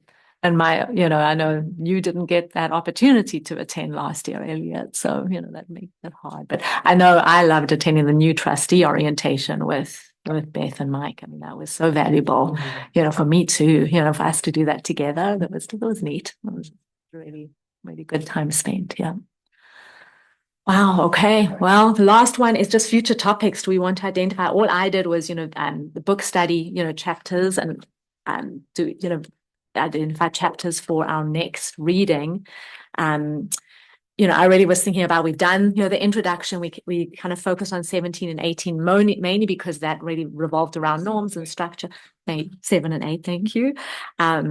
If we were to now sort of return back to the beginning of the book and maybe, come to chapters 1 and 2, how does that feel for our next reading? The only thing I was gonna say is, we do want to maybe do the parking lot for board evaluation Yes. as a potential. Yes. Put that in, absolutely. Yep. But I'm happy to use this as our Yep. extra. Nice. Okay. I also would like to discuss closed session protocols, so to speak, because I feel, Session. well, I don't know what to call it, a little bit in closed session. Well, basically, we don't have enough time to do what I feel is appropriate discussion in closed Mhm. sessions. We're rushed. And so I think it's worth our time to talk about like how to make that a more effective way of handling closed session. I'm gonna be honest, I think we did a lot of that in talking today with the action discussion versus information, because I think we do a lot of informational updates, which I think is sometimes good, but those can draw on and add lots of questions that then don't leave the time for the action discussion we need to make. So I think there's stuff we might be able to do. And I think honestly, I think it falls on Linda and I primarily as at least to try to do better. So I like that comment, and I think that's something you and I can try to do better for setting the closed session agenda and actually the agenda committee too. So that would be you too as well, Tim. Yeah. So I mean, I agree with that. I think we actually dealt with a lot of the stuff here for the general meeting that applies almost exactly to the closed session, to be honest. At least maybe give us a chance at that. And then if we don't do a good job, if it's still not better, well, then we bring it up as a specific item. Does that sound good, or do you still want to deal more? You know, it Have it as a can be. topic. I mean, it just I think especially hearing from Mike, because he's the newest person in terms of being in a closed session, you know, that there were times I felt like he wasn't getting enough time to have an understanding, or me too, an understanding of what we have carryover issues and we haven't been updated on a carryover issue. So, especially if you're asked to give a opinion on it, it's hard to. But I would argue that shouldn't be our normal closed session. That should be either one-on-one meetings or like, I mean, there should be some prep information that happens outside of that. The same reason why we have here, like there's a lot of items that Yes. have the carryover. I know you can go and watch old YouTube videos to figure out the history, but we just don't have time to bring everyone up to speed the way they should, given the amount of stuff. Yes, and I think Linda did do a good job of bringing, trying to give us some updates on some of the closed session items. But even still, I just feel that it's rushed. There's too much, trying to do too much, and it just feels rushed, and I don't like that because I think you're usually making some, fairly important decisions in closed session. And you shouldn't feel rushed to be able to get a good sense of what the reasons are for the districts and what our legal is telling us and all of that. So whether we look at our time frame, I mean, I don't know. I just I'm not sure what it is exactly, and I don't know if Mike agrees, but for me, I've always felt like it's a little too rushed, and I'm walking out of there going, okay, I'm not sure, but. Right. But I guess I would posit, and this could be wrong, but I would posit that's because we spend a lot of time discussing things that we're not actually making recommendations necessarily on. We're getting updates, which are important to get too, but maybe we should be focusing on getting those updates for the decisions we need to make. I mean, again, no, I'm saying even if it's the same sort of question. It's like if there's a decision that has to be made at that meeting, we make sure to spend the most time on that item. So like if there's like an item we need to get an update and we need to make a decision versus just, hey, here's the update. If we have the time, we get it. If we don't, then we look for some of the the emails or other ways to get those updates. Because I think the problem is that we tend to get a lot of really good updates, which are important to understand what's happening in the district, but then we don't have the time to dedicate to the actual action. So that's why I'm saying I think there's that parallel with what I was saying with action. I think what we could also do better at is, I don't know, we're always so cautious about what we share, via email, but, there was the new policy that came through in the new batch of CSBA that really kind of identifies what's confidential, that, really, if you do share something in advance, that you want more information, that way we're not having to, it's not the first time you're seeing it in closed session. We could do better at maybe providing that in advance, knowing that when you receive that, it's confidential, that you cannot. I mean, the policy really states out very clearly what the ramifications are of a trustee who willingly and knowingly shares confidential information. So, I think just everyone knowing that, if we could do that in advance, that way you can also come a bit more prepared with the questions that you have, right? That might help with our timing. What do you think? Yeah. Okay. All All right, all good points. I'm putting it on for our future topics, just that way we can do, and, hopefully by then anyway, when we bring it back, we would have had maybe one or two by then that we can look and see, like, oh, how are we doing with it? And like that. Yeah. Okay. Anything else specifically that we want to call attention to? No. Okay. What else? I'll have homework to email in if there are more topics we want, because that's. Perfect. Yes. I guess one other, like, in terms of meetings thing, I think whenever there are like two, I think only one group can present. It's like, I know it's like a focus to like highlight things that students have been doing, but when there are like multiple, Takes a lot of time. yeah. I promise you, I'm committing to one only. Yes, and moving forward. I'm saying it on recording. You can hold me to it and replay it if next time I do two. And I know Elliot and Jennifer are going to slap my hand if we're doing the agenda review, and you're going to tell me no, and I will listen. Okay. Yes, I agree. I think just that beginning part of the day, there are times when, it's 8 o'clock and we're just barely getting into the first action item. So as much as we love it and it's beneficial, there's one item and then just reducing our reports at the beginning. Indeed. Yep. That's my commitment to all of you. Okay. What a great session, everyone. Thank you so much. Thank you. You all. We do. Yeah, We have I'll go to, gavel. yeah, beautiful. Gavel us out. Thank you. Thank you, Lewis. And even participating in the discussions as well. We got to be.